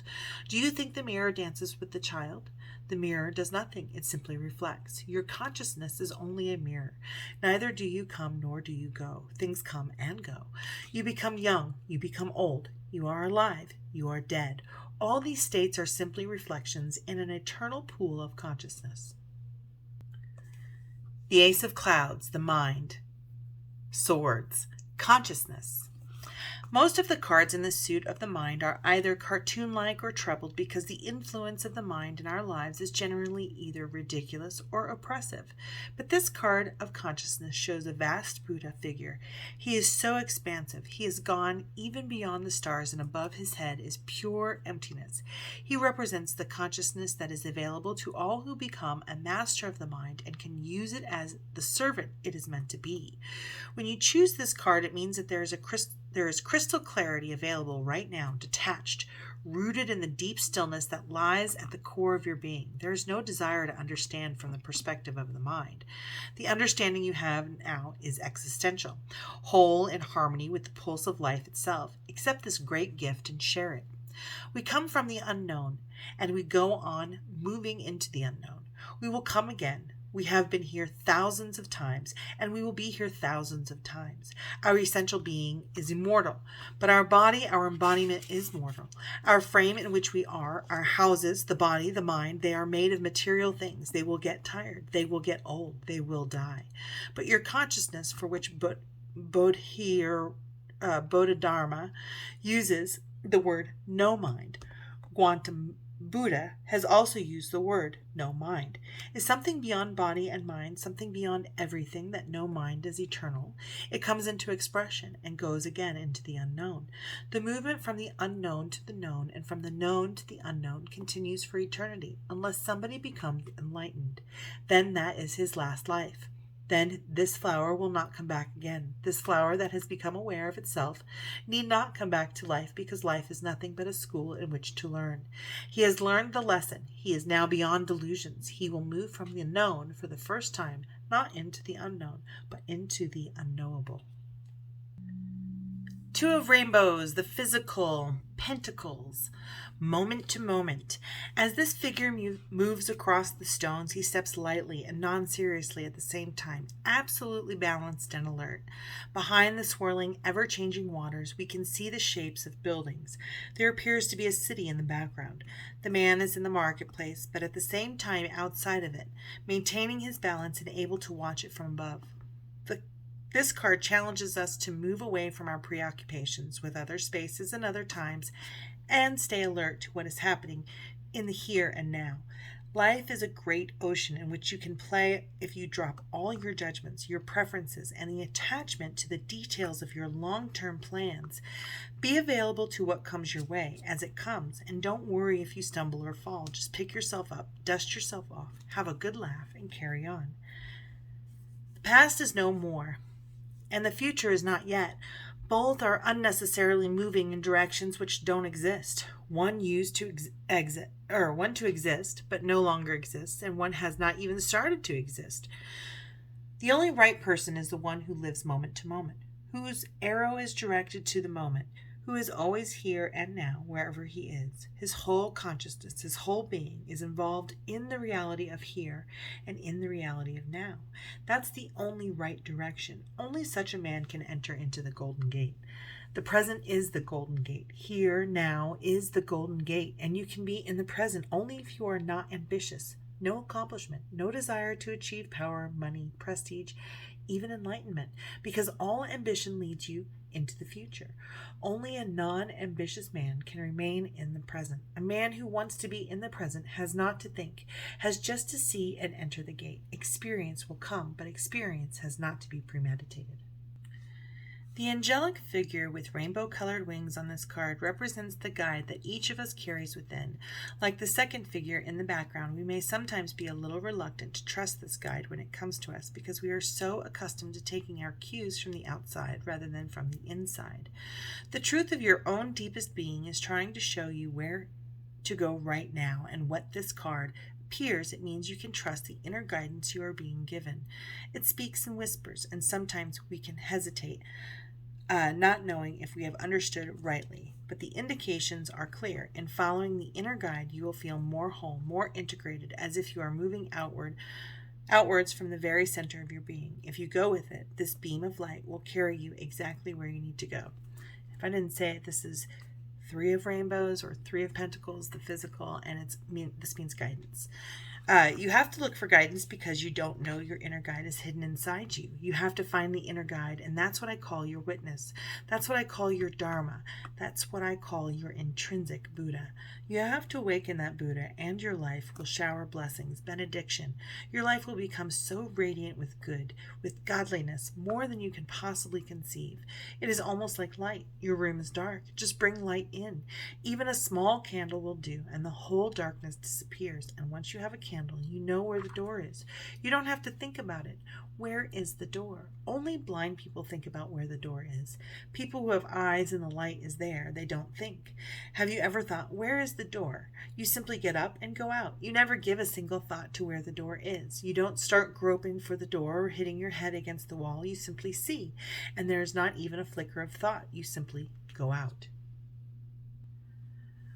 Four of Rainbows, the physical, Pentacles, the miser. This woman has created a fortress around herself, and she is clinging to all the possessions she thinks are her treasures. In fact, she has accumulated so much stuff with which to adorn herself, including the feathers and furs of living creatures, that she has made herself ugly in the effort. This card challenges us to look at what we are clinging to and what we feel we possess. That is so valuable it needs to be protected by a fortress. It needn't be a big bank balance or a box full of jewels. It could be something as simple as sharing our time with a friend or taking the risk of expressing our love to another. Like a well that is sealed up and becomes stagnant from disuse, our treasures become tarnished and worthless if we refuse to share them. Whatever you're holding on to, remember that you can't take it with you. Loosen your grip and feel the freedom and expansiveness sharing can bring. The moment you become miserly, you are closed to the basic phenomenon of life, expansion, sharing. The moment you start clinging to things, you have missed the target. You have missed because things are not the target. You, your innermost being, is the target. Not a beautiful house, but a beautiful you. Not much money, but a rich you. Not many things, but an open being, available to millions of things. 5 of rainbows, the physical, pentacles, the outsider. The small child in this card is standing on one side of a gate, looking through it. He is so small and so convinced that he cannot get through. He cannot see that the chain holding the gate is not locked at all. Not locked. All he has to do is open it. Whenever we feel left out or excluded, it brings up this feeling of being a small, helpless child. It's not surprising, as the feeling is deeply rooted in our earliest childhood experiences. The problem is that because it is so deeply rooted, it plays over and over again like a tape in our lives. You have an opportunity now to stop the tape, to quit tormenting yourself with ideas that you are somehow not enough to be accepted and included. Recognize the roots of these feelings in the past and let go of the old pain. It will bring you the clarity to see how you can open the gate and enter that which you most long to become. So you are feeling yourself an outsider. This is good. This is the transitory period. Now you have to be alert not to fill yourself with pain and misery. Now that God is no longer there, who is going to console you? You don't need any consolation. Humanity has come of age. Be a man, be a woman, and stand on your own feet. The only way to be connected with existence is to go inwards, because there at the center you are still connected. You have been disconnected physically from your mother. That disconnection was absolutely necessary to make you an individual in your own right, but you are not disconnected from the universe. Your connection with the universe is consciousness. You cannot see it. So you have to go deep down with great awareness, watchfulness, witnessing, and you will find the connection. The Buddha is the connection. 6 of rainbows, the physical, pentacles, compromise. In the courts of ancient Japan, the male attendants were often selected from the ranks of petty criminals who were castrated. Because of their intimate familiarity with the activities of the court, they were often at the center of the political and social intrigues and exercised a great deal of power behind the scenes. The 2 figures in this card remind us of the sleazy and conspiratorial situations we can get into when we compromise our own truth. It is one thing to meet another halfway to understand a point of view different from our own and work towards a harmony of the opposing forces. It is quite another to cave in and betray our own truth. If we look deeply into it, we usually find that we are trying to gain something, whether it is power or the approval of others. If you are tempted, beware. The rewards of this kind of compromise always leave a bitter taste in the mouth.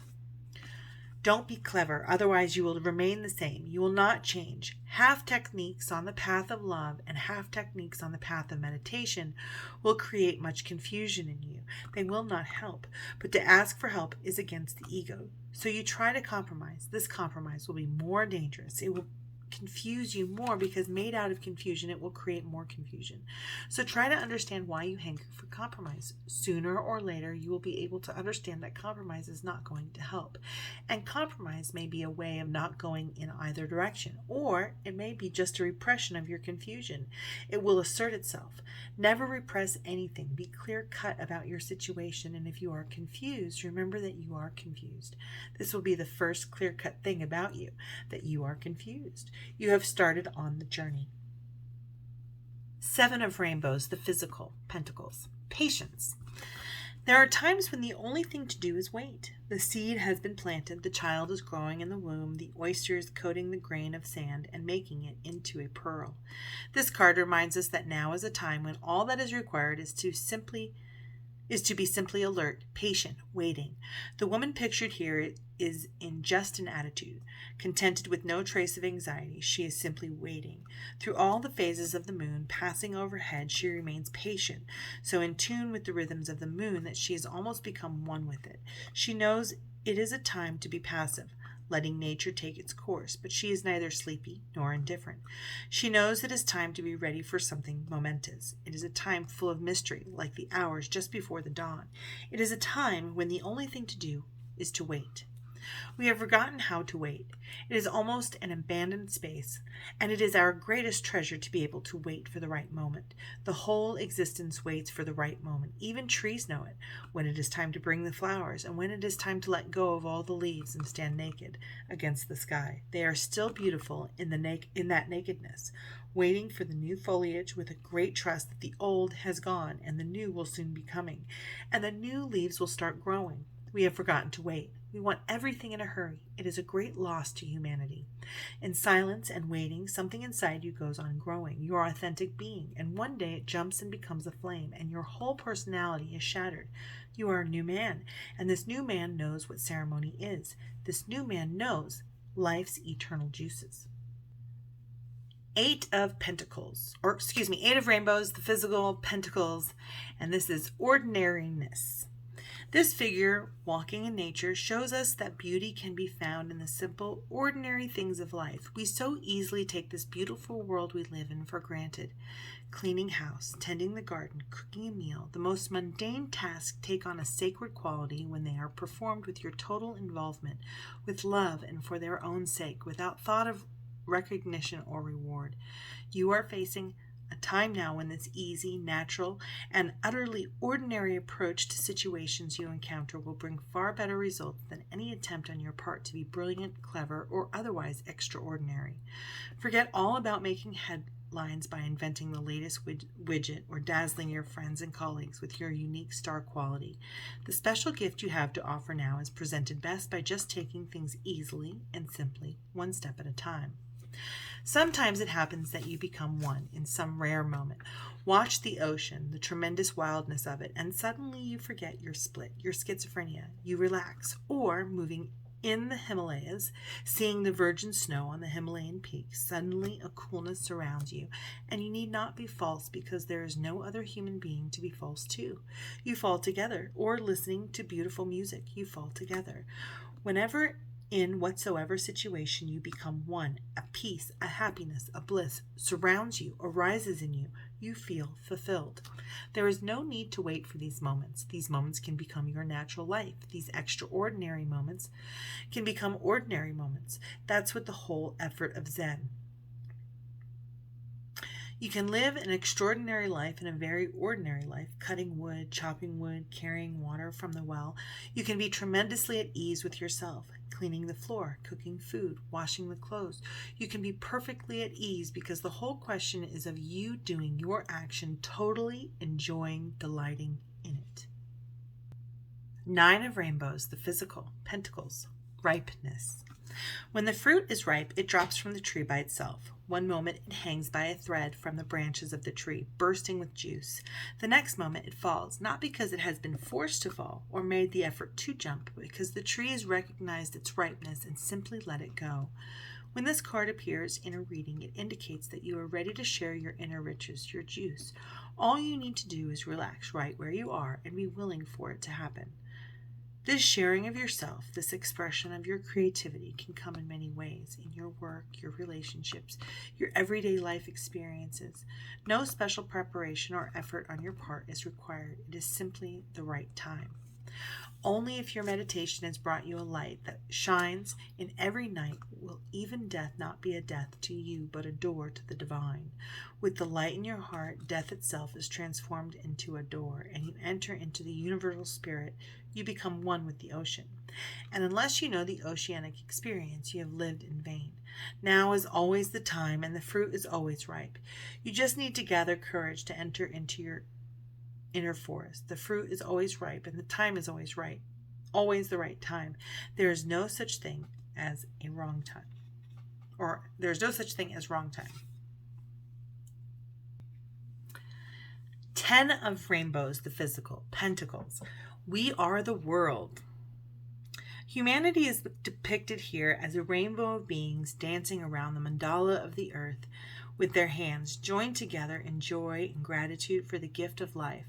This card represents a time of communication, of sharing the riches that each of us brings to the whole. There is no clinging here, no grasping. It is a circle without fear of feelings or of inferiority and superiority. When we recognize the common source of our humanity, the common origins of our dreams and and longings, our hopes and fears, we are able to see that we are all joined together in the great miracle of existence, when we can combine our tremendous inner wealth to create a treasure of love and wisdom that is available to all. We are linked together in the exquisite pattern of eternal creation.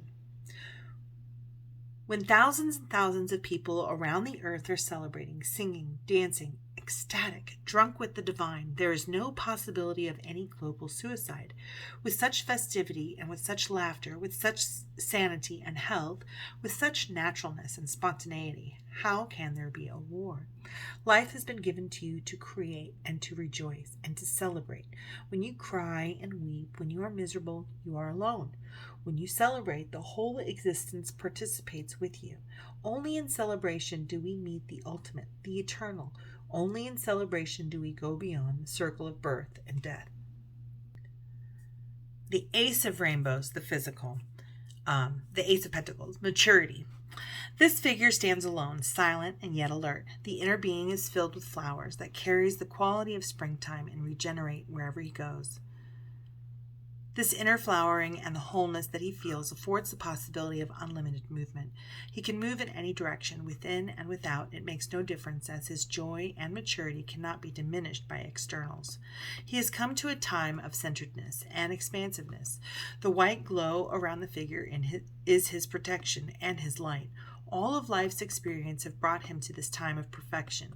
When you draw this card, know well, this moment carries a gift for hard work well done. Your base is solid now, and success and good fortune are yours, for they are the outcome of what has already been experienced within. The distinction between the grasses and the blossoms is the same as between you not knowing that you are a Buddha and the moment you know that you are a Buddha. In fact, there is no way to be otherwise. Buddha is completely blossomed, fully open. His lotuses, his petals have come to a completion. Certainly, to be full of spring yourself is far more beautiful than the autumn dews falling on the lotus leaves. That is one of the most beautiful things to watch, when autumn dews fall on the lotus leaves and shine in the morning sun like real pearls. But of course, it is a momentary experience. As the sun rises, the autumn dews start evaporating. This temporary beauty cannot be compared, certainly with an eternal spring in your being. You look back as far as you can, and it has always been there. You look forward as much as you can, and you will be surprised. It is your very being. Wherever you are, it will be there, and the flowers will continue to shower on you. This is spiritual spring. And that completes all of the meanings of the cards. So now we're going to go over spreads or layouts, and I'm going to do my best to read it so that it's understandable. But basically, I like spreads anyways. You can use spreads with any deck. It doesn't have to be this deck. But I want to put this in a way that everybody can read it. So this is the diamond spread. Several sample spreads or layouts are suggested here for you to begin your journey with the Osho Zen Tarot. As with interpreting any of the cards, the positions in which cards are drawn and placed have specific meanings. If you have an intuition that the card is hinting at another meaning, direction, or insight, trust your own intuition and creativity in the reading. This layout, this is the diamond layout. This layout is useful for more clarity on a specific issue. Number 1, in the center, the issue. Number 2, to the left, internal influence that you are unable to see. Number 3, to the right, external influence of which you are aware. Number 4, to the south, what is needed for resolution. Number 5, to the north, resolution, the understanding. The next one is the flying bird. This layout is designed in the shape of a bird taking flight. The cards chosen and placed in the left wing symbolize and indicate to us something about our feminine, receptive energies in the moment, while the right wing symbolizes our male, active energies. The first card picked is the initiator of the flight, hence stems from the masculine side. Each succeeding card responds to the previous one and lifts the bird higher, allowing the questioner to move into greater clarity and inner spaciousness. Number 1 is here and now, the liftoff card. Number 2, on the left, the masculine side, the resistance card, fear of flying. Number 3, the feminine side, responsibility to the fear. 4 on the left, masculine, inner support, intuition of responsibility. On the feminine side, or the right, external support. Oh, did I do this wrong? Did I say it wrong? I totally messed up. The left side is feminine. So number 1, here and now, is the lift-off card. Number 2 is in the feminine, the resistance card, fear of flying. Number 3 is on the masculine side, responsibility to the fear. 4 on the feminine side is inner support, intuition of responsibility. 5 on the masculine side is external support, intelligent action, responding to intuition. 6 is relaxation and acceptance on the feminine side, and then on 7 on the masculine side, arrival at a new level of awareness. So kind of put that there if you guys want to read that, or pause it and take a picture of it. All right. I'll do the same for the diamond, so you guys can pause that as well if you want to, and take a picture of it. All right. The next spread, this is the key layout. The key layout can open the door to insight regarding hidden unconscious aspects of a particular issue. Also, it may be used as a general reading for here, now, insight into your interiority. Number 1, what is repressed? Number 2, the yin card, your female passive aspect. 3, the yang card, your male active aspect. 4, the meditation. 5, insight into the body. 6, insight into the heart. 7, insight into the being. 8, consciousness or understanding. This is the mirror spread. This spread is used to gain insight when relating with another beloved, friend, relative, etc. It shows each individual in his or her current life process, as well as the composite energies or partnership. 1, 2, and 3. You are in the here and now. 4, 5, and 6. Your partner in the here and now. 7, 8, 9. Outer manifestation of the partnership. 10, 11, 12. Inner spiritual purpose. 1 and 4 represent the body. 2 and 5 represent the heart. 3 and 6 represent the mind.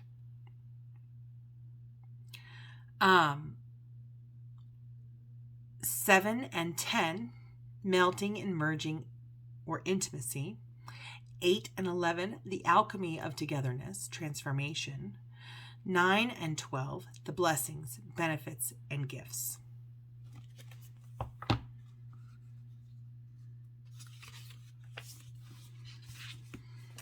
The Celtic cross, probably the most utilized spread. This traditional layout is used for clarity on a specific issue as well as for general readings. In the Osho Zen Tarot, the positions of the cards have the following meanings. Number 1, the issue. 2, diminishing, enhancing the issue, or clarifying, obscuring the issue. The unconscious influences. The unconscious influences is number 3. Number 4, the conscious influences. 5, old patterns. The old way. 6, new patterns. Moving into the new. 7, self, your feelings and attitudes about the issue. 8, what are you attracting or what you are attracting from the outside. 9, your desires and denials. And 10, the outcome or the key.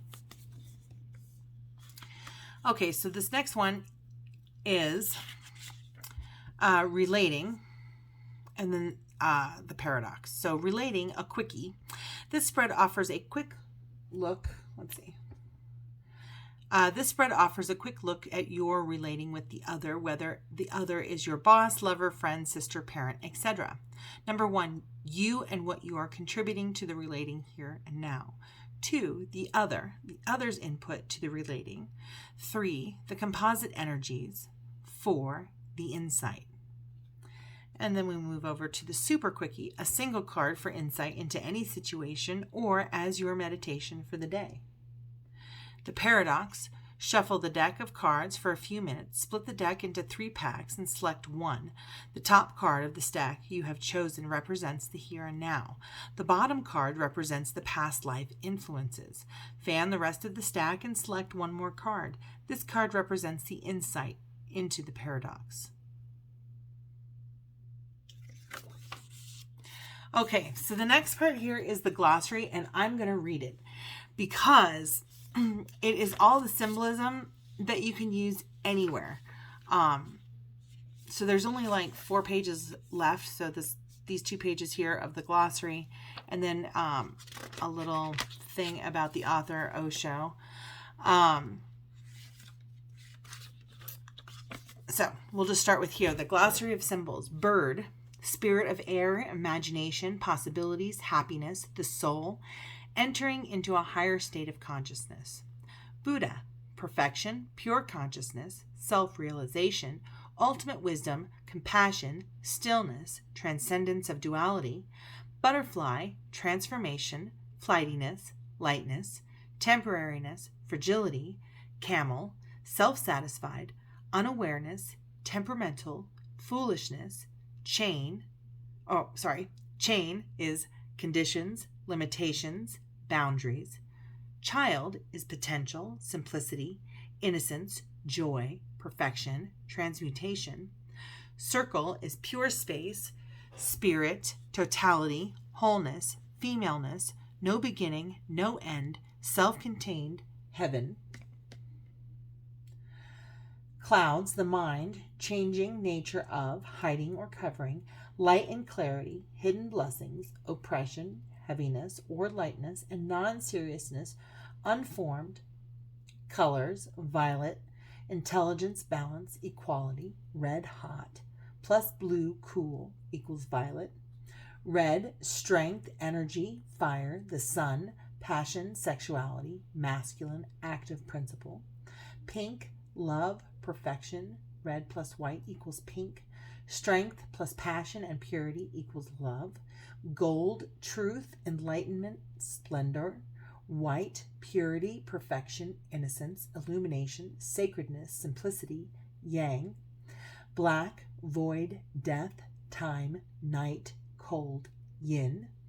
Blue, water, coolness, depth, space, heaven, gray. Heaven, and then gray, clouds, change, neutral, able to move into any direction between dark and light. Green, nature, abundance, spring. Yellow plus blue equals green, i.e. warmth of emotions, coolness of wisdom equals renewal, creativity. Crystal, insight, clarity. Cup, open, receptive, feminine, the heart. Dolphin, playfulness, intelligence, sensitivity, gentleness, and joy. Eagle, inspiration, strength, authority, spiritual principle, a bridge between heaven and earth, masculine, solar, expansive. Eyes open, awareness. Closed, eyes closed, inward looking, or asleepness. Fire, transformation, power, energy, strength, passion, purification, inspiration, masculine, solar. Flowers, full development of potentiality, expansion, open and sharing. Fruit, juiciness, fertility, essence. Hair, long flowing. Energy, freedom of thought, inspiration, life force, virility. Shaved, as in shaved hair. Renouncing the physical, disheveled hair, confusion, unhappiness. Halo, light of truth, radiance, vital energy. Hand, empty, open, receptive, feminine. Hara, the center of vital energy in the body, just below the navel, life force center.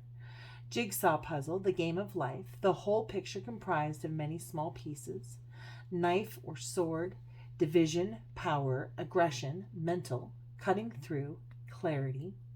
Leaves, green leaves, fertility, regeneration. Autumn, leaves, letting go, maturity. Lightning, thunderbolt, revelation. Shock, divine power, enlightenment. Lion, fearlessness, power, individuality. Lizard, wisdom, secrecy, silence. Lotus, or lotus flower, the product of the union of opposites, light, sun, and dark water, symbol of spirit and transformation. A lotus leaf, perfection, spiritual unfoldment. Mantis, playfulness, non-serious inquiry. Monkey, transformation, trickster, curiosity. Moon, mystery, perpetual renewal, phases of, inner knowledge. Full moon, enlightenment, feminine magnetism. Moon and sun, heaven and earth, the sacred marriage, gold and silver. Night and darkness, unknown, emptiness. No head, no mind, beyond thinking. Nudity, innocence, natural, unashamed. Octagon, number of regeneration, rebirth. Rainbow, bridge of heaven and earth, spiritual and manifest, full spectrum of possibilities. Rocks, challenges, barriers, inflexible. Rose heart, rose plus thorns, perfection and versus passion. Sheep, conditioning, status quo, the crowd. Snake, rejuvenation, sexuality, cunning, totality, self-sufficiency. The end is the beginning. Spiral, fertility, the source of regeneration, a vortex, the creative force. Square, the manifest, known, stable form. Sun is power, divinity, splendor, wisdom, illumination, masculine, source of life. Tiger is authority, wealth, and accomplishment. Torch is life, truth, immortality, intelligence. Tortoise is self-contained, at home in water, emotions, on land, physical. Tree, nourishing, rootedness, abundance, sheltering, stillness, strength, endurance. Triangle, threefold nature of the universe, upward pointing, life, heat, male, king in court cards, spiritual. Downward pointing, lunar, feminine, receptive, queen in the court cards, cool. Pointing left, movement from the passive toward the active, page in court cards. Pointing right, movement, the active toward the inner, knight in the court cards. Veil, illusion. Maya, darkness, ignorance. Venus, love, passion, creativity, femininity, imagination, sexuality. Wand or staff, support, authority, journeying. Water, emotions, depth, intuition, flowing, the unmanifest, potential, purification, the womb and birth, life-giving. Wheel, time, fate, karma, change. Wings, freedom, flight into the unknown, the power to transcend the mundane. Wreath of leaves, flowers worn on head, success, achievement over the material. Yin and yang, the complement of opposites. The black side, depth, the darkness, unmanifest, soul, intuition, flexible, night, female.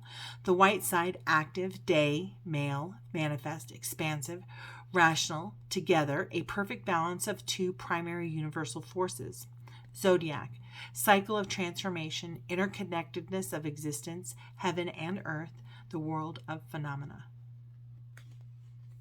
And that is our glossary. Osho's teachings defy categorization, covering everything from the individual quest for meaning to the most urgent social and political issues facing society today. His books are not written, but are transcribed from audio and video recordings of extemporaneous talks given to international audiences over a period of 35 years. Osho has been described by the Sunday Times in London as one of the 1,000 makers of the 20th century and by American author Tom Robbins as the most dangerous man since Jesus Christ. About his own work, Osho has said that he is helping to create the conditions for the birth of a new kind of human being. He has often characterized this new human being as Zorba the Buddha. capable both of enjoying the earthly pleasures of Azorba, the Greek, and the silent serenity of Gautam Buddha. Running like a thread through all aspects of Osho's work is a vision that encompasses both the timeless wisdom of the East and the highest potential of Western science and technology. Osho is also known for his revolutionary contribution to the science of inner transformation, with an approach to meditation that acknowledges the accelerated pace of contemporary life. His unique Osho active meditations are designed to first release the accumulated stresses of body and mind, so it is easier to experience the thought-free and relaxed state of meditation. And the book that it's in is cited. The Osho International Meditation Resort is a great place for holidays and a place where people can have a direct personal experience of a new way of living with more alertness, relaxation, and fun. Located about 100 miles southeast of Mumbai in Pune, India, the resort offers a variety of programs to thousands of people who visit each year from more than 100 countries around the world. Pune is a thriving modern city, home to a number of universities and high-tech industries. The meditation resort spreads over 40 acres in a tree-lined suburb known as Corrigan Park. The resort provides luxury guest house accommodations for visitors with a plentiful variety of nearby hotels and private apartments available for stays of a few days up to several months. Boy, I'm so glad I'm doing commercial for Osho. All programs are based in the Osho vision of a qualitatively new kind of human being who is able to both participate creatively in everyday life and to relax into silence and meditation. Programs take place in modern, air-conditioned facilities and include introductions to meditation, especially trainings in Osho active meditations. Individual sessions, courses, and workshops cover everything from creative arts to personal transformation, esoteric sciences, the Zen approach to sports and recreation. Outdoor cafes and restaurants within the resort grounds serve both traditional Indian fare and a choice of international dishes, all made with organically grown vegetables from the resort's own farm. For more information and program description, see osho.com/resort. All right, and then the next one is just like showing pictures of their international meditation resort. And then the next page is like a book that he wrote, and then about the illustrator, and then a buttload of like references. So this is a pretty well researched book, and really takes very much from the Osho teachings. If you like this video, please like, subscribe, and share. It really helps me grow the channel. Plus, let me know if this helps you. Let me know if this helps you in your own journey of learning this particular deck, and if there's anything in particular that stood out to you. What messages did you get from learning today? Thank you so much for watching. Have a beautiful, blessed, wonderful day. Oh, and please like, subscribe, and share if I didn't say that already. Thank you.